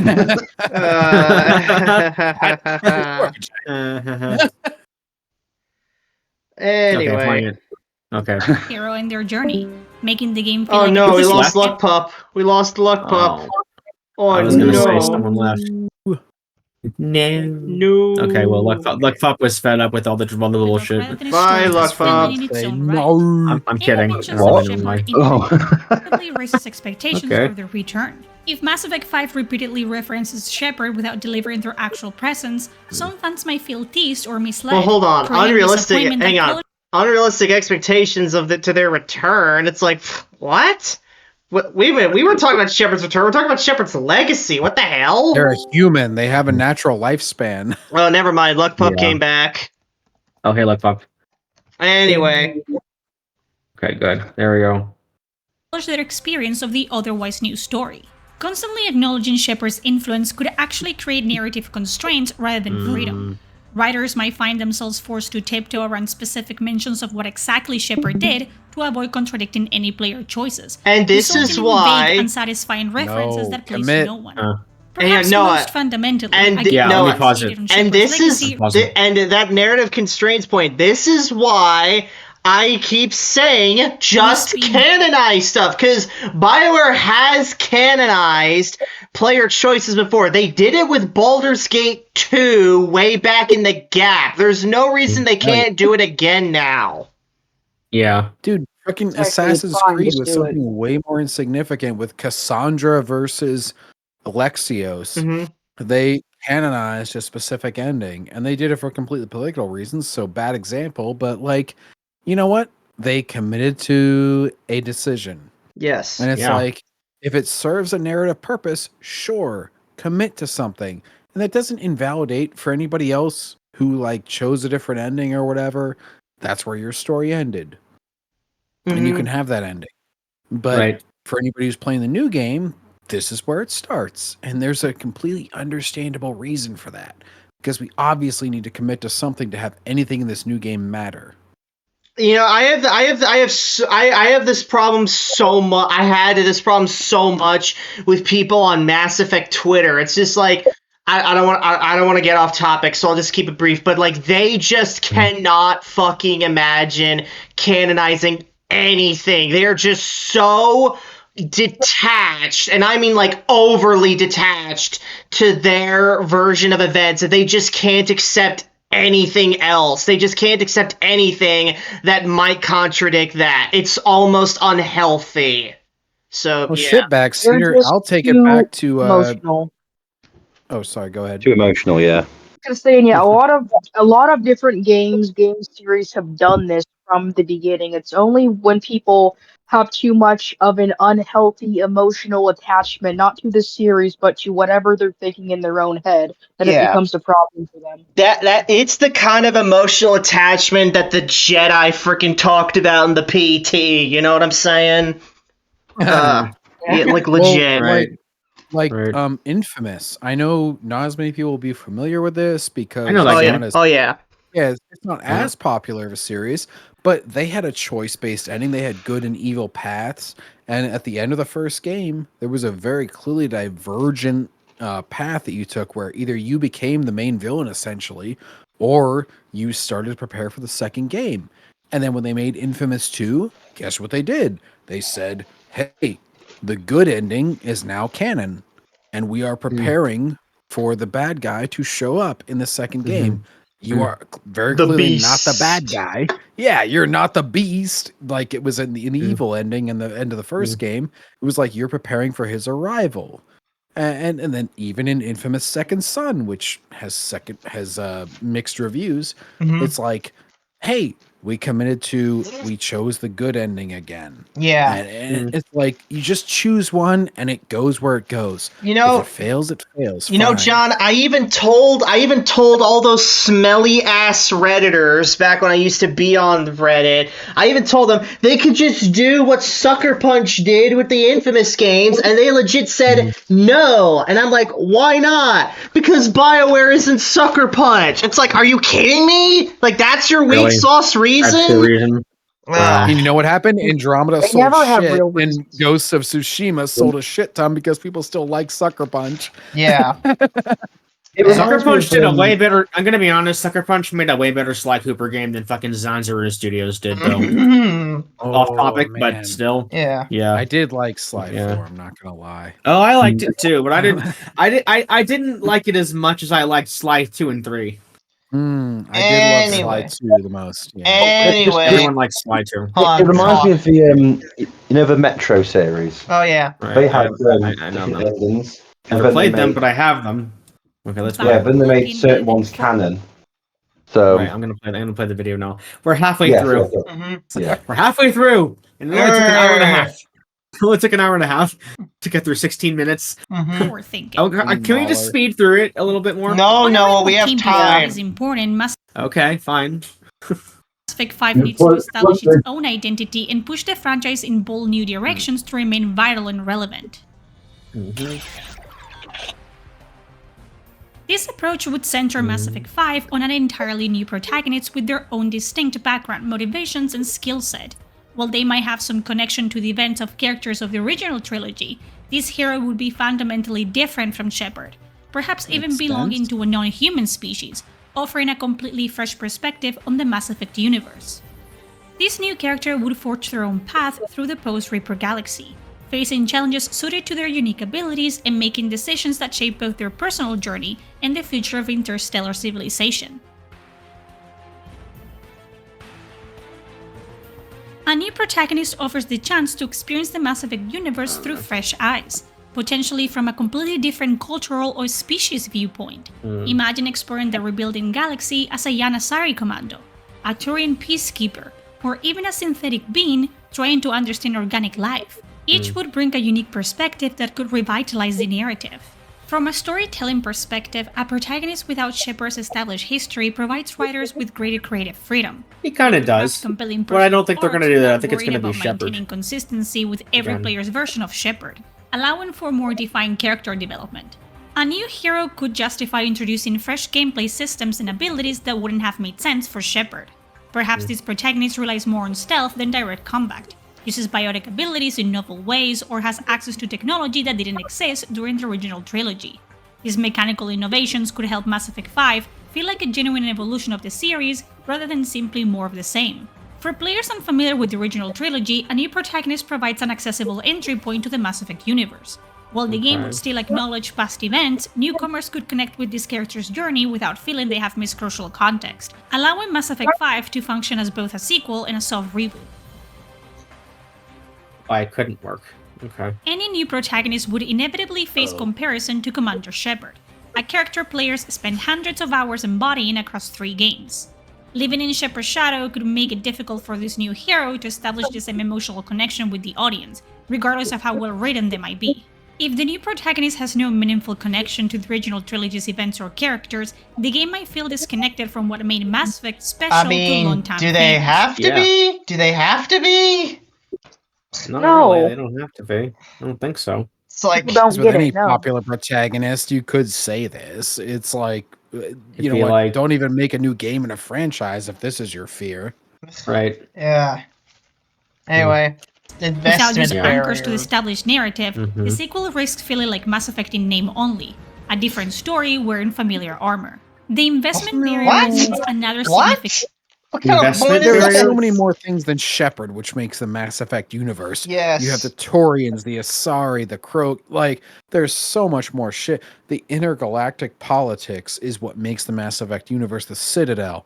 The way that yeah, there's so much more than Shepard. The, That's the world ridiculous. building is what makes Mass Effect Mass Effect. Yes. There's so much potential that a lot of people, even the fans, especially those Twitter people, simply do not get, unfortunately. Yeah, those Right. smelly ass redditors. You're talking about one right here, by the way. Oh. Well, Noah, at least you're decent enough to take a bath, so there's that. Okay. Oh my god, I shower every day. Yep. Okay, next part of the let's play it. Challenge. Players spend hundreds of hours as Shepard, making decisions and forming relationships that came to define their personal Mass Effect experience. A new protagonist starts from zero in terms of player attachment, requiring exceptional writing and character development to overcome this inherent disadvantage. I mean, Shepard. Creating a protagonist that No applause. Not exceptional, Shepard started at 0, and look where he or she ended up. So Yeah, there's did that. it take 3 games to get to where Right. we like Shepard? No, he was starting after 1 game. Right. Thing is, this is a thing in so many series, what they're describing. It's not a problem there. I don't think this is inherently going to be such a huge problem just because it's Mass Effect. A lot of people do seem to be missing that, basically, that this is a commonplace thing for many series. So even if fans are not used to it, it's not going to be a giant problem. It's a normal thing. Right. No, play it. Simultaneously appeals to newcomers while satisfying veterans is an incredibly difficult balancing act that few game franchises have successfully navigated.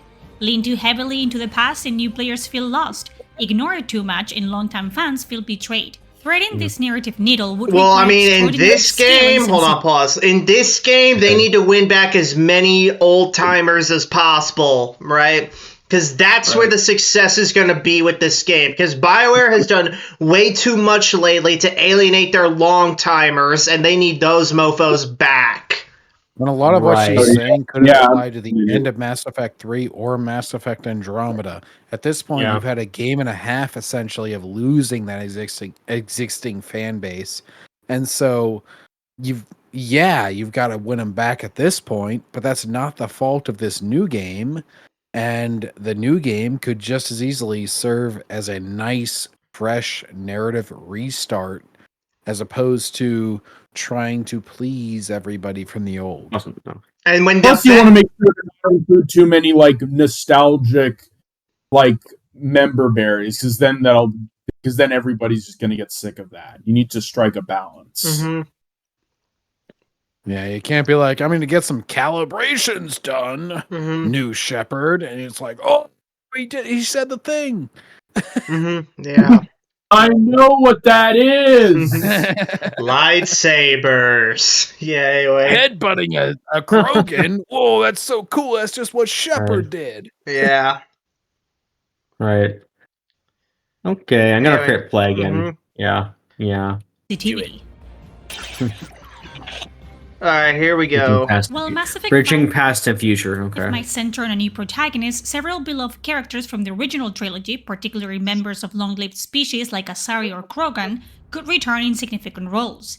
These familiar faces would provide continuity for longtime fans, offering emotional anchors in a changed galaxy while helping to pass the torch to a new generation of heroes. Yeah, Liara, Liara Tassoni, with her centuries of potential lifespan, could have evolved from the shy archaeologist we first met to become a powerful matriarch.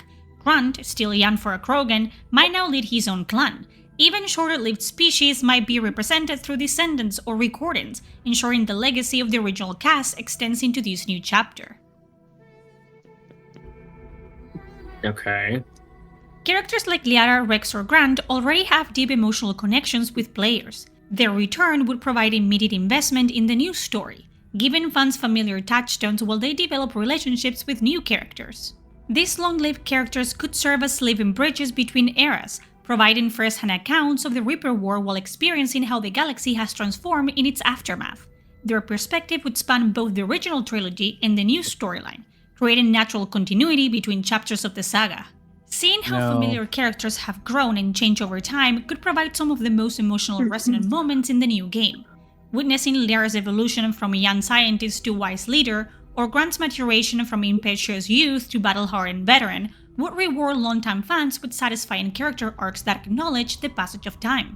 Veteran characters could naturally serve as mentors or allies to the new protagonist, organically transferring the torch to a new generation while honoring the legacy of what came before. These relationships would create natural opportunities to reference past events without dwelling on them, acknowledging history while focusing on the challenges ahead. Okay. Here's the why it couldn't She's work, right I at guess. the core. Absolutely. Like, yeah, you could handle them in the best possible way, which is, I feel like, what she was just describing, where, like, they make some references, they provide some points of reference for the new character and everything. Relationships between characters, like friendships, rivalries. Yeah, and having them change. I feel like having them evolve from the previous trilogy is where that is key and crucial. Where did we wind up after the Reaper War, you know?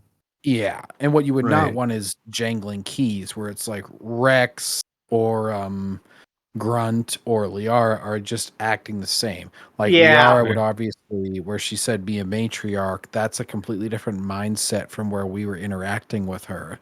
And same thing with Grunt, especially, where he's like, he's young and battle. And that's another thing where, like, the earlier decisions, like, Grunt could completely be dead by the time this game starts based on your Mass Effect 3 decisions. And that's why you have to commit to an ending, because you actually have to take a very specific course to make Grunt live. I mean, you get more content if everyone survives the suicide mission, so they might as well just say the entire team survived the suicide mission. They might as well say that.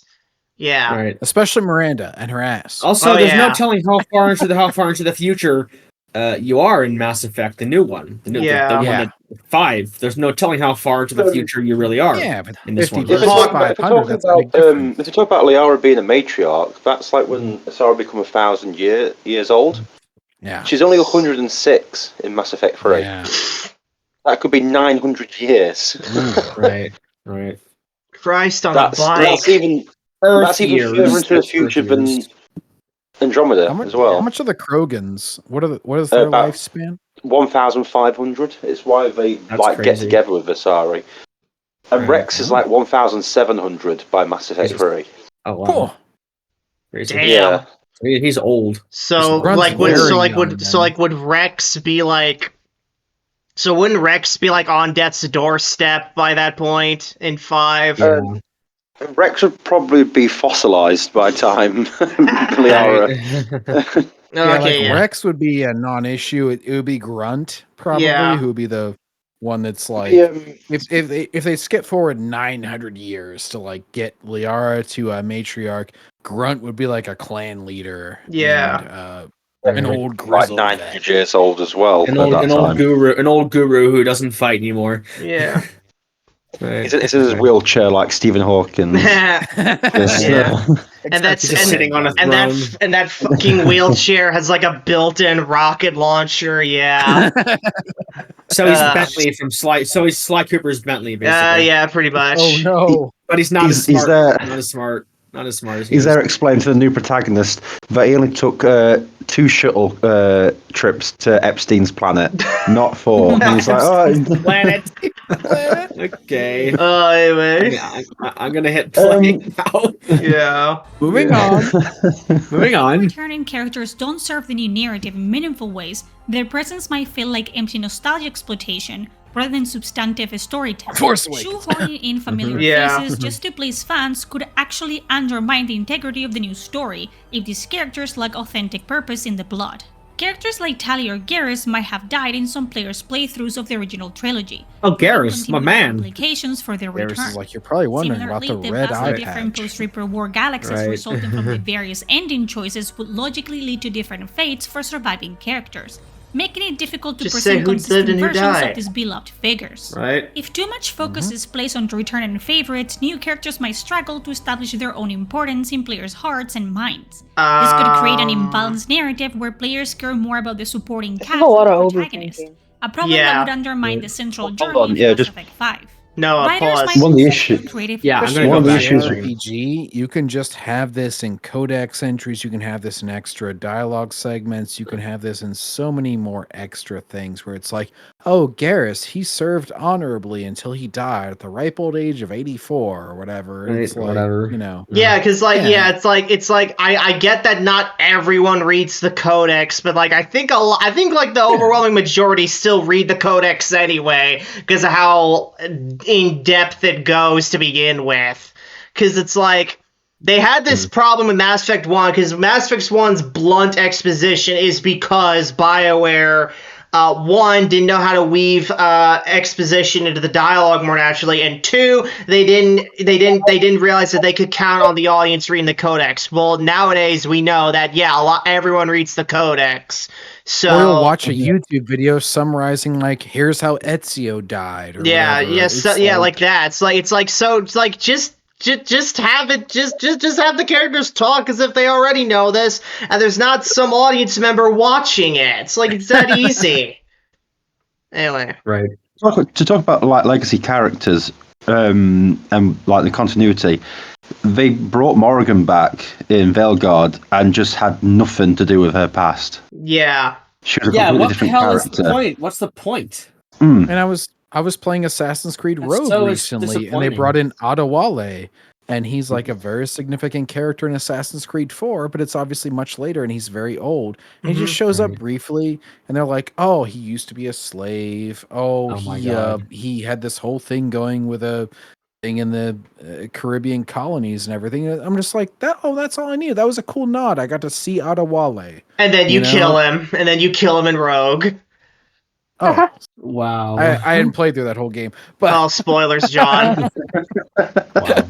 Sorry, John. Wow. Sorry, John. Spoilers. Sorry, John. Oh, no. Oh, no. What have you done, dude? What have you done? I've ruined John's day now. All right, I'm drunk enough. I'll probably forget this. Okay, good. Well done. But so BioWare can't even. They brought back Morrigan again, like for Veilguard, and she's got such an intricate past with both the Inquisitor and the Hero for Eldon. I mean, they could be. She could be pretty much the wife of the Hero for Eldon and mother of their kids. And Veilguard comes along and she makes no reference, nothing to anything that happened previously. And you're like, well, what's the point of this character? Yeah. So they bring Garrus back, but Garrus goes, never mentions his time with Shepard, never mentions anything about the Reaper Ward. It's like, well, what's the point of bringing you back? Ruthless calculus, calibrations. Mm-hmm. Member berries, jingle those keys. Member berries, isn't that a reference to South Park? Or Yes. South Park referencing yes, absolutely. So it's not just them, right? They're referencing something else, or also though, or not? No, Or is but it I'm just just using it as them? a pejorative for Okay, like yeah. whenever they reference like things that are clearly known in the fandom, where they're like, Right. "Oh, jangle those keys." Like if Garrus just said like, "Oh, calibrations," "Oh, Shepard," like he referenced like a few memes or something, and then Yeah, Shepard had reach, but I had flexibility. Yeah. You're like, yeah. So, very much. Anyway. It's All right. Garrus just turns around, we should bang, okay? Limiting their ability to take necessary risk with the new story. The need to respect these characters' established personalities and histories could become narrative handcuffs rather than helpful guidelines. No. Anyway, here we go.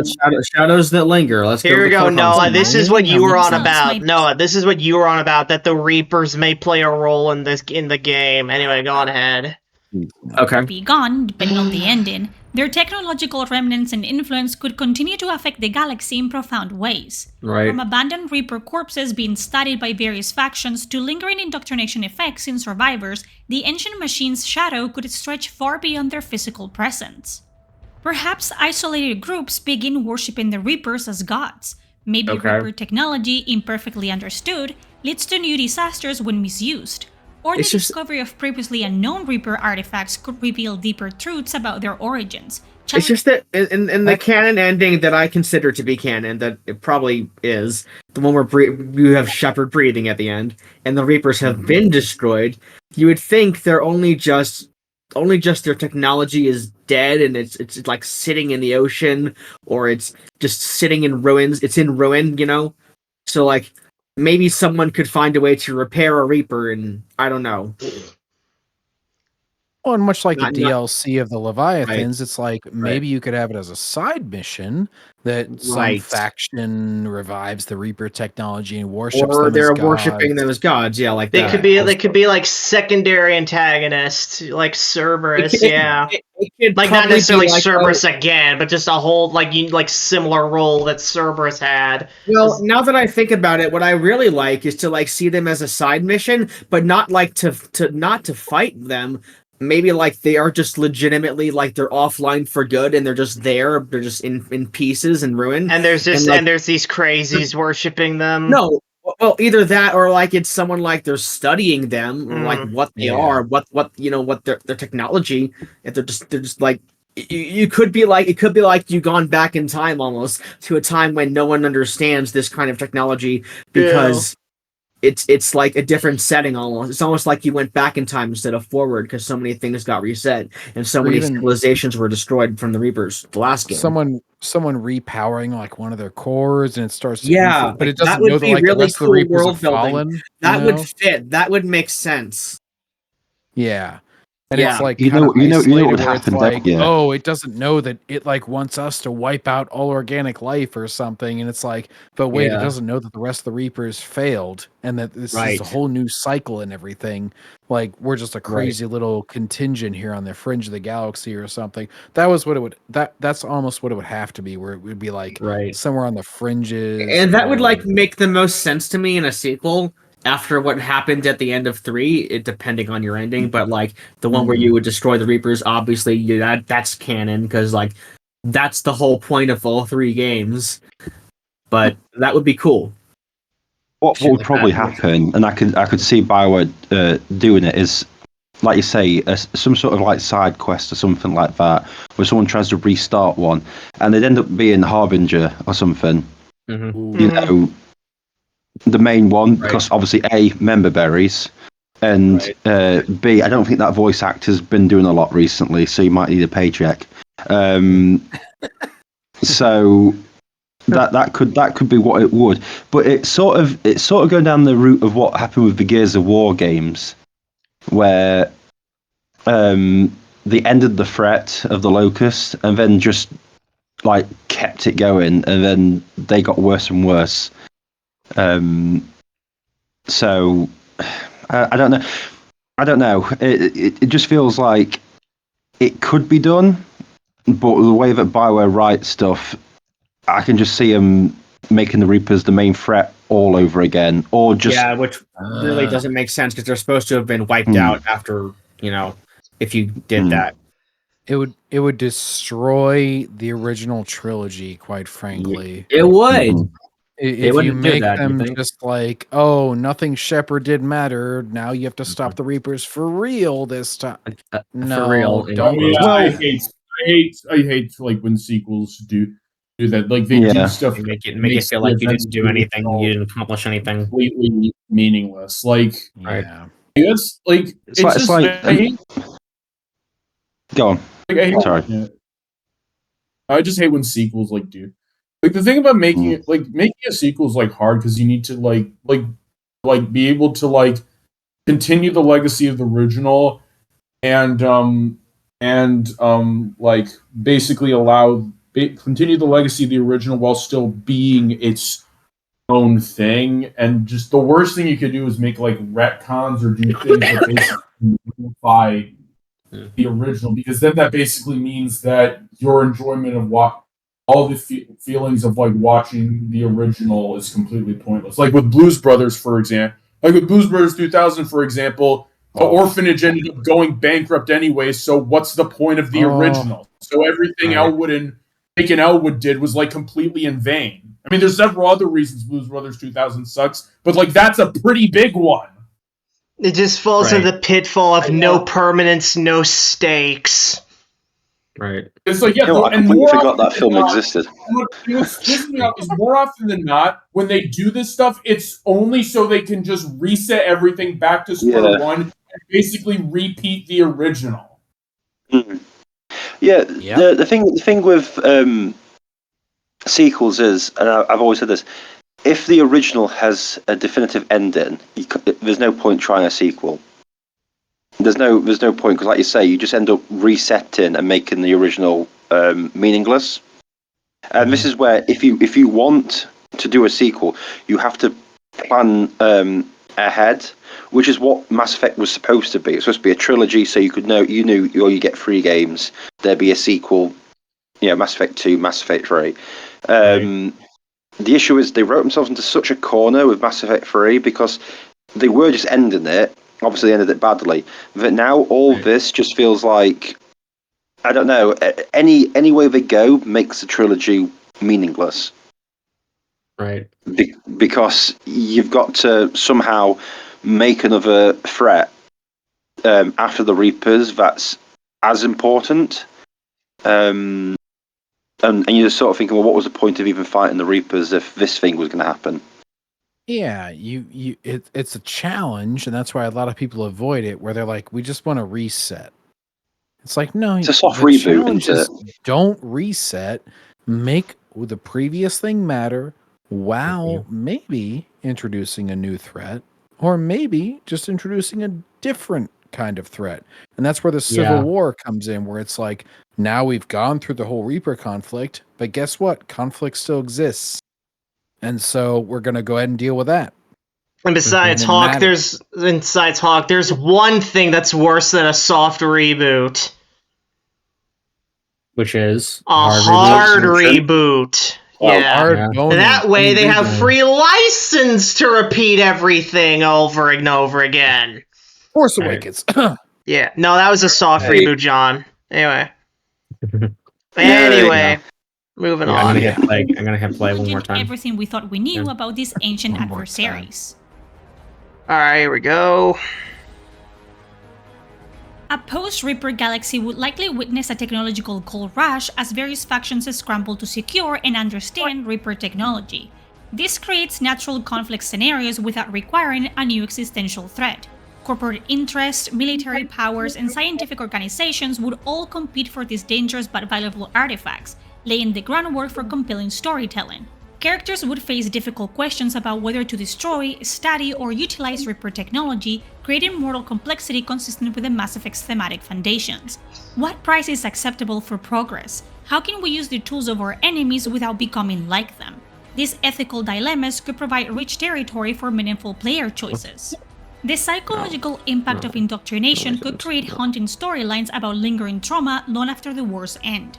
Some survivors might still hear whispers in their minds, their perceptions subtly altered by exposure to Reaper influence. This could manifest as a psychological horror element, with characters unable to trust their own thoughts and perceptions. Delving into the truth, I don't think they're going to do that in a Mass Effect explanation could This seems too. Pause. No, pause. It's way too much of a different genre than Mass Effect. Yeah. I just don't see the level of writing staff that BioWare have now. Right. Doing all that. Doing all that some just seems eternal way darkness bullshit now. The closest they ever came to that was with the Catalyst when he kept dreaming about the boy that died. Yeah. Yeah. No, but the closest they got to a psychological horror was when they Mass Effect 2, when they boarded the Dead Reaper. Oh yeah. Right. And even then, it just turned into shoot zombies, and you're like, oh well, there goes the psychological horror bit. Right. The issue is, again, we're looking at this from if old BioWare made it, looking at new BioWare making stuff. These are all good ideas. It's just I don't see BioWare having the skill to do it. And here's something. So technological gold rush and moral dilemma. It's like you got all these fucking people out ready to take advantage of Reaper technology, and you have to decide whether it's a good idea or not to use it. It's like, who in their right mind would honestly consider that? It's like, let's use taking apart the Reapers. Yeah, let's use the technology of these giant fucking cuttlefish robots from beyond the galaxy that tried to kill us. Let's try to use all that. That sounds like a good idea. Let's use the technology that's known to drive us insane. Who would think that? To get ourselves killed. Who would think that? Like everyone, new and old players are going to say, no, don't do that, you morons. It's so obvious. It's not even a moral dilemma. It's just, are you stupid or are you smart? That's pretty much it. It could be used in a clever way where, you have to convince that species or that subgroup or whatever, hey, they can influence you. And it's like, oh, that sounds like paranoia. They can influence you after they're long dead and everything. And it's like, oh, wait a minute. I got to weigh my political options and I got to use this to my... Or maybe they're forced to use that. They're like, oh, we're going to go extinct if we don't use this Reaper technology because we're losing some civil war on our planet or something. And so they end up turning to that in a moment of desperation. And so you turn into having to balance political equations versus survival and everything like that. There's a lot of ways you could play that, but it would be more of a side quest, I think, is my point. Yeah. Anyway. Okay. Franchise's lore. Perhaps the Catalyst itself wasn't entirely truthful, or maybe it didn't possess the complete picture, leaving room for discoveries that recontextualize our understanding of these ancient machines. Oh, the toy Normandy thing they had in the beginning of the game. Yeah. Oh, wow. After 3 games centered on the Reaper thread, continuing to focus on their technology or influence might feel like narrative stagnation, an inability to move beyond the original trilogy's central conflict. Players might grow frustrated with what feels like fighting the same war on a smaller scale, rather than exploring truly new territory. In the Destroy ending, all Reaper technology was supposedly eliminated, creating ending contradictions if a sequel features surviving Reaper tech. Similarly, the Control ending established Shepard's consciousness guiding the Reapers, while Synthesis fundamentally changed the nature of all technology in the galaxy. These divergent scenarios make it difficult to present a consistent narrative about Reaper remnants. Any Reaper-adjacent threat would inevitably feel smaller than the Reapers themselves, potentially creating a sense of diminishing returns after the galaxy-spanning stakes of the original trilogy. Gonna be honest, you can't really outdo or beat the Reapers as an enemy in the third game. Yeah. In the fifth game, there's nothing you can do to compare it to it's not gonna be as grandiose unless they have another 2 games after that still. Yeah, the reason it would another feel trilogy. lesser is not because it's the Reapers again, but because in the previous 3 games we had the whole galaxy come together to fight them. Yeah, it was an entire existential threat that would eliminate the all synthetic life in the galaxy, and 3 games of world building brought them to let's kill the fucking Reapers finally. Yeah, and I hope that's where it went. They go with the ending. Have it have you would have to have it be multiple galaxies ganging up, and at that point, it just becomes a law of diminishing returns, where it's like, okay, we gotta keep increasing the scale to the point where it just becomes ridiculous and It's just a multiverse omniverse thing after that. So okay. You could do that again as a side quest, like, oh, there's some Reaper remnant that you got to deal with, and maybe you get some extra factions or whatever. But you can't have it be the primary thing because we already dealt with the Reapers in the most large scale way that we could in Mass Effect 3. Mm-hmm. You can't, like you say, where'd you go from Eldritch Abominations? Like, what? Of course, it's going to have to be like a step back. You can't go any further. Beings beyond human comprehension. It's like, well, what's next? What's bigger than that? You're fighting God. You're fighting. I was gonna say you're fighting God. Yeah, dude.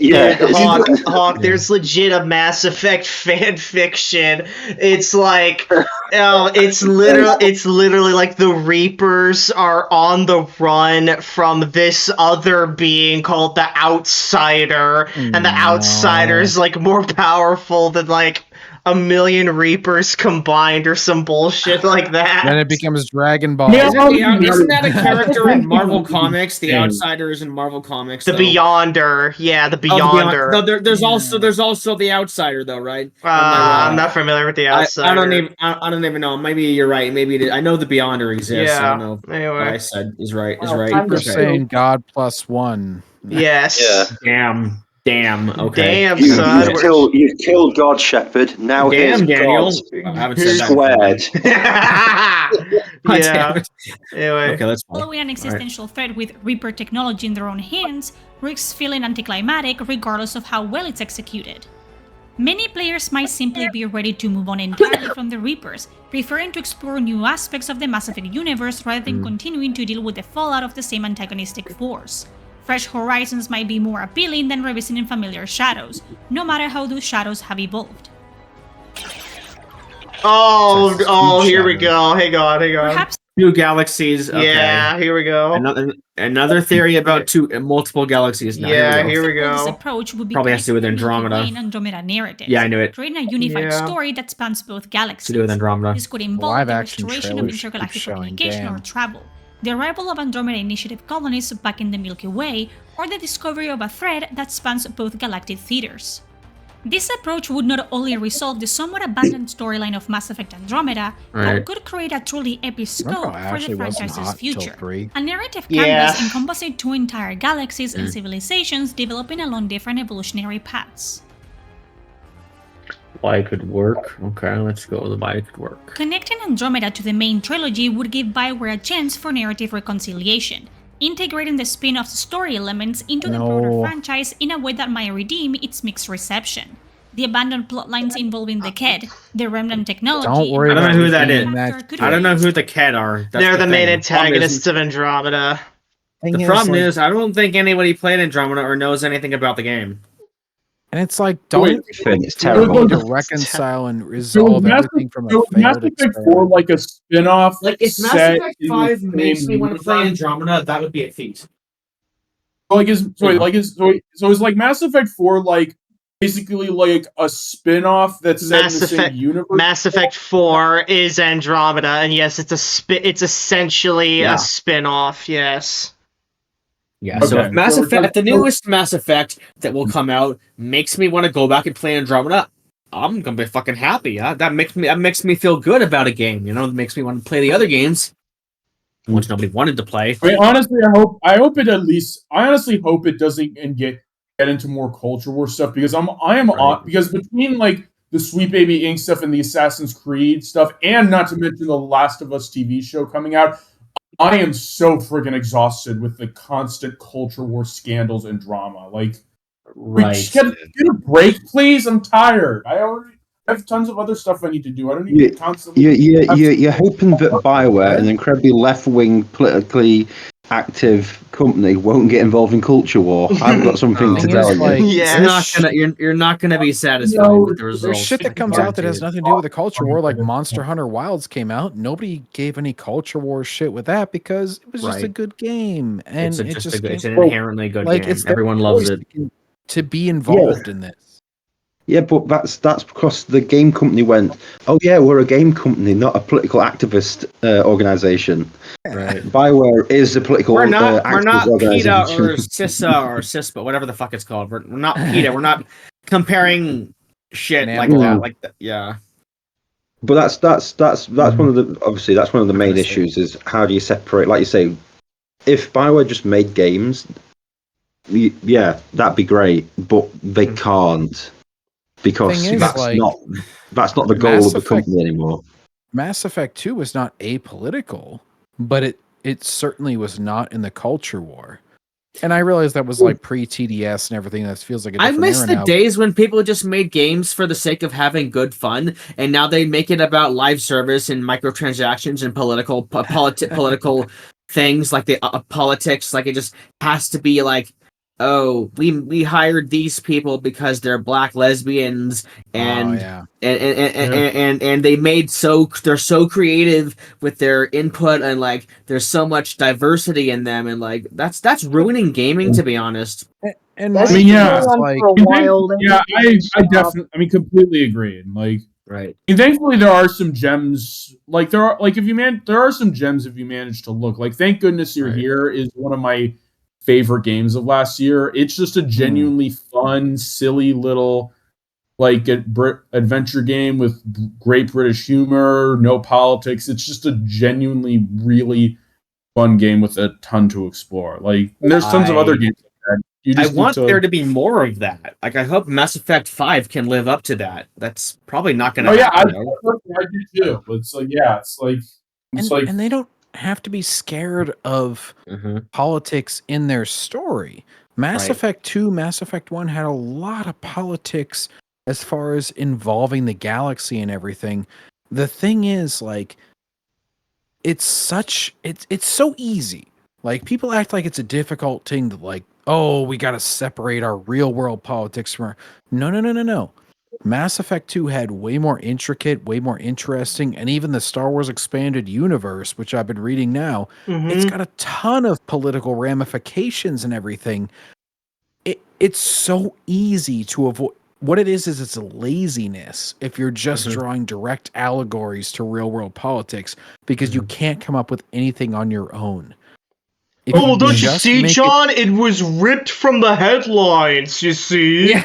But he's right. It's so easy to avoid politics in gaming. It's so easy. Like, why do people go there? Natural storytelling. It's like you've established your universe. It's completely different from our universe. Right. And you can make it so political and make even a moral point without even relating it at all. And the thing is, that gets through to more people. All the people you think are bigoted or whatever, guess what you're going to get through more to whenever you make them care about the characters and care about the story, and they don't feel like it's directly contradicting their real world politics, where it's like, oh shit, I do think the Krogans deserve to live. Rather than having the Krogans say, from the river to the sea, the Krogans will be free, or something like that. It's well, fucking hell, now I know what the fuck you're referencing. It's like, shut the fuck up. The Citadel, the Krogans will be... From the river to the sea. Is that a reference to, what is that, communism or something? No, it's like a Palestinian thing. I was making it like a clumsy modern reference. Yeah, I would really like to see socio-political exploration of like the aftermath of all of this war, but in this universe, not anything because there should be no reason to draw any allegories, anything for real life in this universe. But I know that I don't think this is ever going to be done in a way that's actually done well enough to appreciate it all. So, it's a dream. Yeah. It's a nice dream. It was fun while it lasted. A beautiful dream. The problem is people are like, when it comes to stuff, like they love to act like they just are so disingenuous. Problem is, a lot of people like they're so disingenuous and act like there's no difference between a game is in world politics and the politics of our real world. Like, either they're genuinely unable to like conceptualize the difference between, the difference between the in-game political politics of a video game versus the real world, versus the politics that are happening in our real world, or they do understand, but they're just being deliberately dense because they want to be able to have games spread their virtue signaling nonsense, but do it in a way that's more like mascot, like Exactly. where that's intelligence. It's like it's so like there is such a clear difference, but they just want to pretend that there isn't. Like they just go la la la la la. I can't hear you. Everything is political. Like I remember in Mass Effect 1, you could have a word with a guy who was the leader of a Terra Firma party. Charles Saraceno, yeah. Yeah, which was an Earth First party. And you could agree with him and say, like, yeah, no, humans need to be, look after themselves. And I just thought to myself, that one bit of dialogue would never be created now. Right. In a game. But it always comes back to, because I have a theory about it, why games like Mass Effect and like even go to like Fallout New Vegas and stuff were so good with politics, is because they're all games made before the Wall Street protest in 2012. Mm-hmm. And after that happened, all of a sudden politics became, like you say, so one-sided and ripped from the headlines. Yeah. You look at any game pre-2012, and politics is done perfectly in it. It's like there's politics in all these games, but it's the game world's politics. Right. Post-2012, not the marketing or whatever. Yeah, but post-2012, it's all real-world politics. And how did marketing on the Wall Street market protests affect gaming like that though? There's a change in how the media portrayed stuff. Right. Because you have to remember with the Wall Street protests, if anyone was old enough to remember those, it was one of the few times where the left and the right united to protest. Obviously, the Wall Street bankers were making a lot of money, and we were going through a recession. Right. And after that, what you find is radical politics increased post 2012. The first mentions of Black Lives Matter started coming around. The first like bubblings of what would eventually become Gamergate, progressivism and stuff like that happened in about 6 months after the protest. So there was a clear thing done by obviously the media to separate people again. And we've never got back to what happened in those years of where both sides, all right, we disagreed, but when there was a uniting cause, both sides could like agree and help each other out. Right. And that's why politics seems different in older games than now. Oh yeah, because post 9/11, everybody unified. Post I don't know whatever attack post that. It's like it becomes immediate point of like social media division and shit, like October 7th or whatever. Mm-hmm. Yeah, but if you look at it, people will say, "Oh, it's a crazy conspiracy theory," but it does seem to coincide with those protests happened, and next thing you know, it's almost been like a downward spiral with media. Into obviously we're having these same conversations, and it's been 13 odd years. And I'm still having the same conversations with people on the internet about stuff. Whereas beforehand, it wasn't the case. Well, it used to be post, some sort of rejection electorally, 2008 or whatever. It would be like, oh, we need to change our stances. Now it's become, oh, we lost horribly. It was clearly just our messaging. We don't just change any of our actual stances. We're actually just going to change how we deliver it. And we're not going to at all. Yeah.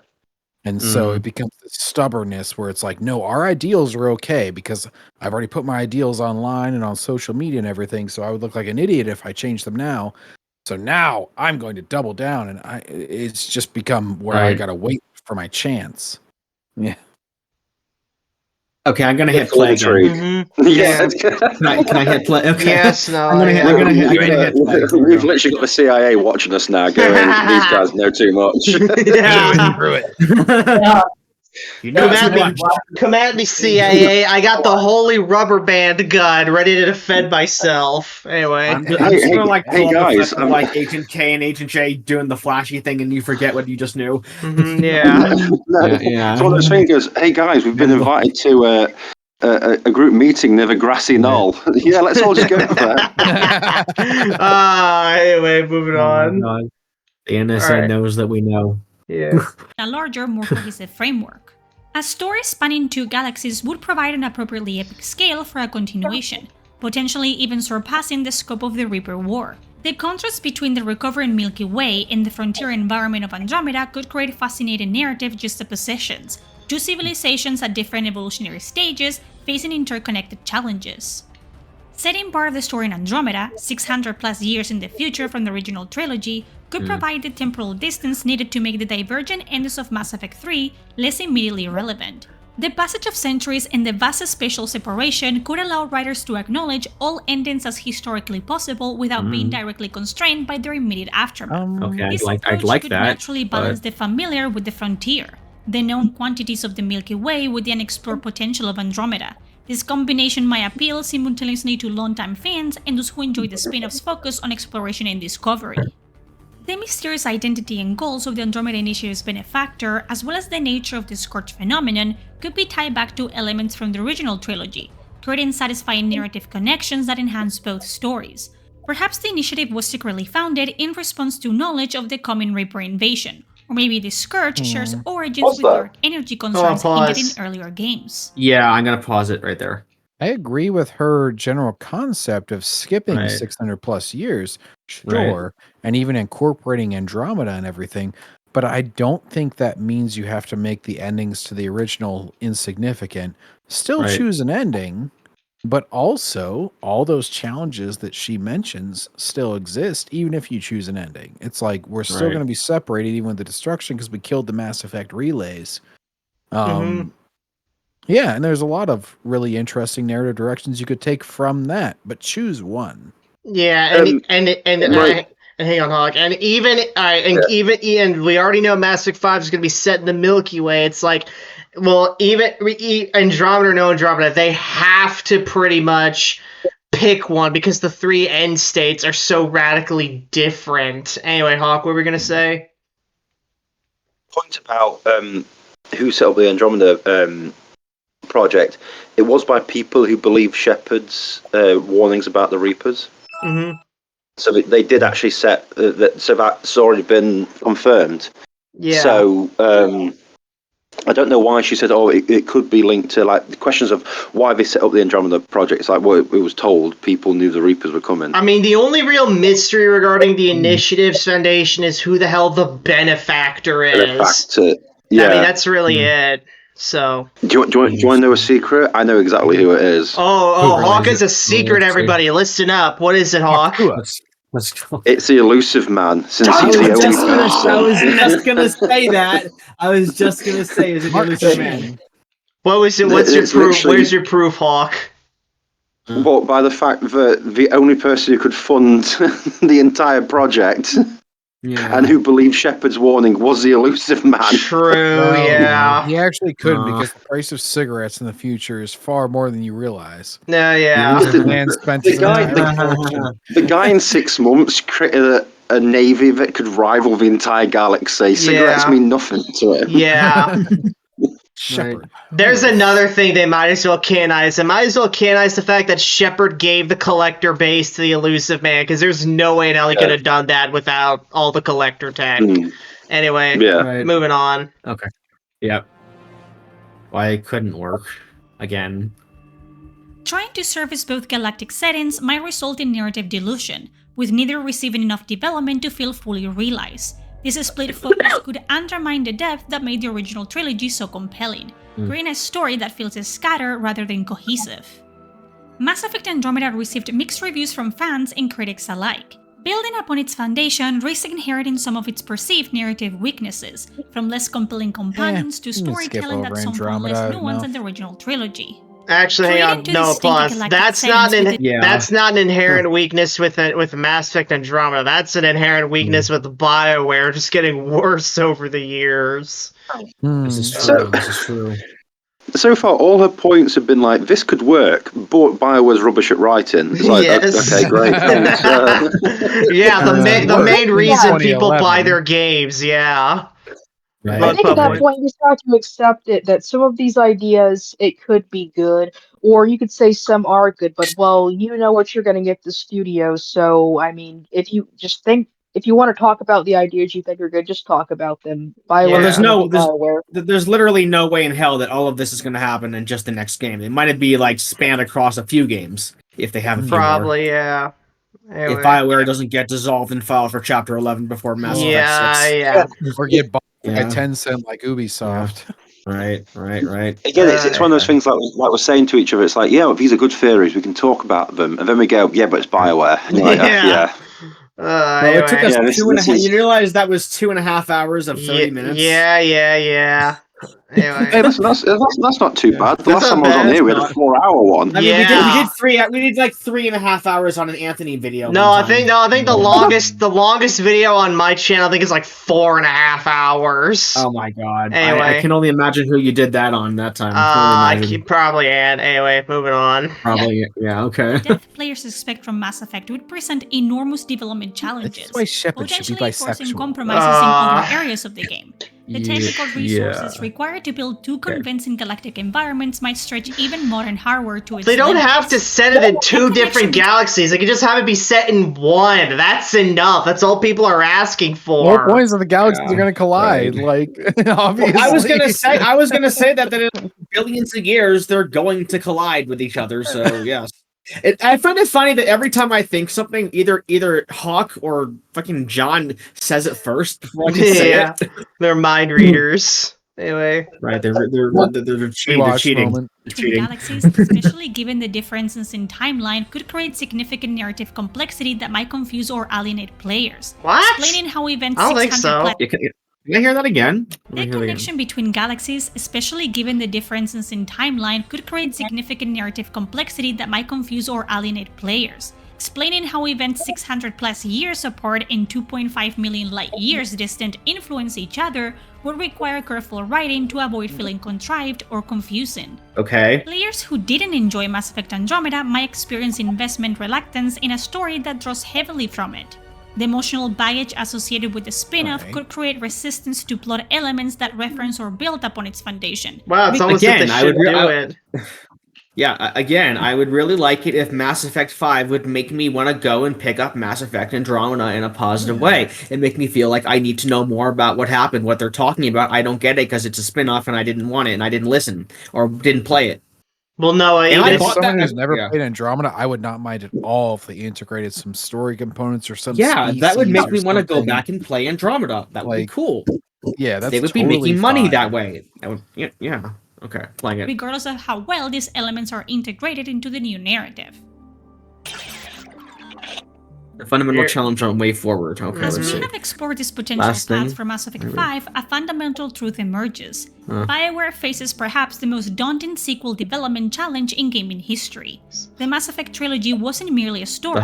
It was a deeply personal journey shaped by player choice, where individual decisions determine not just character relationships, but the fate of entire civilizations, and ultimately, all life in the galaxy. The divergent endings created narrative branches so fundamentally different that reconciling them with a single sequel feels nearly impossible. These aren't minor variations. They represent radically different galactic states with profoundly different implications for any continuation. The tepid reception to Mass Effect Andromeda offers both warning and guidance. Its attempt to sidestep the ending dilemma but relocating to a different galaxy sacrificed much of what made Mass Effect feel consequential. The emotional disconnection from established characters and storylines left many players feeling adrift in a universe that, while technically the same franchise, lacked the heart that made them fall in love with Mass Effect in the first place. Whatever direction Mass Effect 5 takes, certain elements seem essential to recapture the magic of the original trilogy. Meaningful choices. Player agency must remain central. with decisions that genuinely impact the narrative and relationships in ways that feel significant. Character depth. Complex, multifaceted characters with personal motivations beyond serving the main plot have always been the franchise's strongest asset. Right. Moral complexity. The best Mass Effect storylines avoid easy answers, presenting ethical dilemmas where reasonable people could disagree on the correct course of action. Cultural richness. The detailed exploration of diverse alien societies gave the Mass Effect universe its distinctive depth and made its world feel alive beyond the player's immediate story. Balanced scope. The series thrives when it balances intimate, character-driven moments with galaxy-spanning stakes that give those personal connections context Doesn't and even be meaning. galaxy spanning, but yeah. Rather than directly continuing from any specific ending, BioWare might be better served by creating a narrative framework that acknowledges all possibilities while establishing a new foundation through creative approaches. A significant timeskip could allow the immediate consequences of each ending to have played out while establishing a new status quo that could plausibly emerge from any ending choice. Perhaps the mass relay network was permanently altered, creating a fragmented galaxy where isolated clusters develop independently without knowledge of others, allowing writers to selectively reference past events while creating fresh narrative territory. Over centuries, the true details of Shepard's choices could become muddled by myth and legend, with different cultures maintaining different versions of what happened, allowing the game to acknowledge all endings while leaving the truth deliberately ambiguous. That's interesting. That's interesting. Okay, so I was going to say, I think what they're going to do is they're going to make you play as Commander Shepard again, and there's going to be a time skip where you're like in cryostasis, and you wake up, and no one knows anything except for you. That's what I think they're going to do. They already killed off Shepard at the end of the first game, or at the beginning of the second game, and made you play as a clone of him. Yeah, you can only really pull that card once, and keep in mind, you know, it was already... Did they do it in Mass Effect 2? Did they do it in number 2? Yeah, they did it in no, they killed Shepard off at the beginning of Mass Effect 2, remember? Yeah, he died, he floated in space, and and then Elusive Man pretty much said like, "Oh, I revived you, but I revived you with money." It's been forever and ever and ever since I played it. Okay, the well, last anyway, time I played it, I was okay. Anyway, you can only play that card once, and the freaking death that Shepard got at the end of 3, that is way more permanent. You can't bring that motherfucker back to life with money and cybernetics. So it's like, so Shepard already survived a death that would kill any normal person and got bailed out due to an act of God, more or less. So imagine how silly it's going to look if you do it a second time. And like, what's a little bit of disintegration compared to being a brain in a helmet? Breathing Shepard would like a word with you, Backseat. Well, so what? The storytelling. Let's go on. They don't even it's like how much can you? It's like at some point it's like, well, at this point nothing can kill the guy because he's got, or girl, because he or she has such freaking impervious plot armor. So again, it's like, where's the stakes if Shepard can just survive anything because the writers will it? Yeah, I am all the Shepards. Yeah. I am become Shepard. Okay, let's play the rest. Moving beyond the organic versus synthetic conflict in Mass Effect 5 could explore new philosophical territory and existential questions. What does it mean to be human, or Torian, or Asari in a post-Reaper galaxy? How does civilization rebuild not just infrastructure but meaning after facing extinction? Above all, Mass Effect 5 needs to recapture what made players fall in love with the universe in the first place. The feeling of embarking on an epic journey across a meticulously crafted galaxy filled with complex characters, moral quandaries, and moments of both darkness and hope. The challenge isn't just resolving narrative contradictions, it's reigniting that sense of wonder and emotional investment that defined the original trilogy. Whatever form Mass Effect 5 takes, it must ultimately serve as both continuation and new beginning, honoring the legacy of what came before while charting a bold course into uncharted territory. The galaxy, or perhaps galaxies, await, and with them, the promise of a new adventure among the stars. Okay, I think that's the whole video, maybe. Yeah, it is. Oh, they're gonna show Shepard breathing. Oh, no. I don't know. No, it's the toy. Yeah. Alright. Normandy. I think we can stop right here, Noah. Yep, that's it. Alright, so folks, what are we walking away from this video thinking here? Let's go around. John, what are you walking away thinking? A lot of her stuff was a lot of recap, to be honest with you. Yeah. I mean, it was some interesting, like, it was fan theories and stuff that were pretty popular and everything already. But as far as the main question that she poses, which is what we could do with the next Mass Effect, I feel like the one ending still makes the most sense, and you have the species be somewhat separate. You can have that sense of wonder that she talks about by having it be like, oh, we're rediscovering this section of the galaxy. Maybe there's some new threat. We don't have as much communication without the mass relay network. And so now we're going to rediscover this new threat that is invading the galaxy or has surfaced from old conflicts. And now we're going to deal with this. You don't need new Reapers. You don't need zero mass or whatever the fuck. It's like, just don't try and over existential this. Noah, what are your thoughts? Oh, after seeing that entire video, my first thought, and this is kind of sarcastic, but also not, I feel like they're just going to skip the rebuilding of the galaxy and go straight to another game way in the future.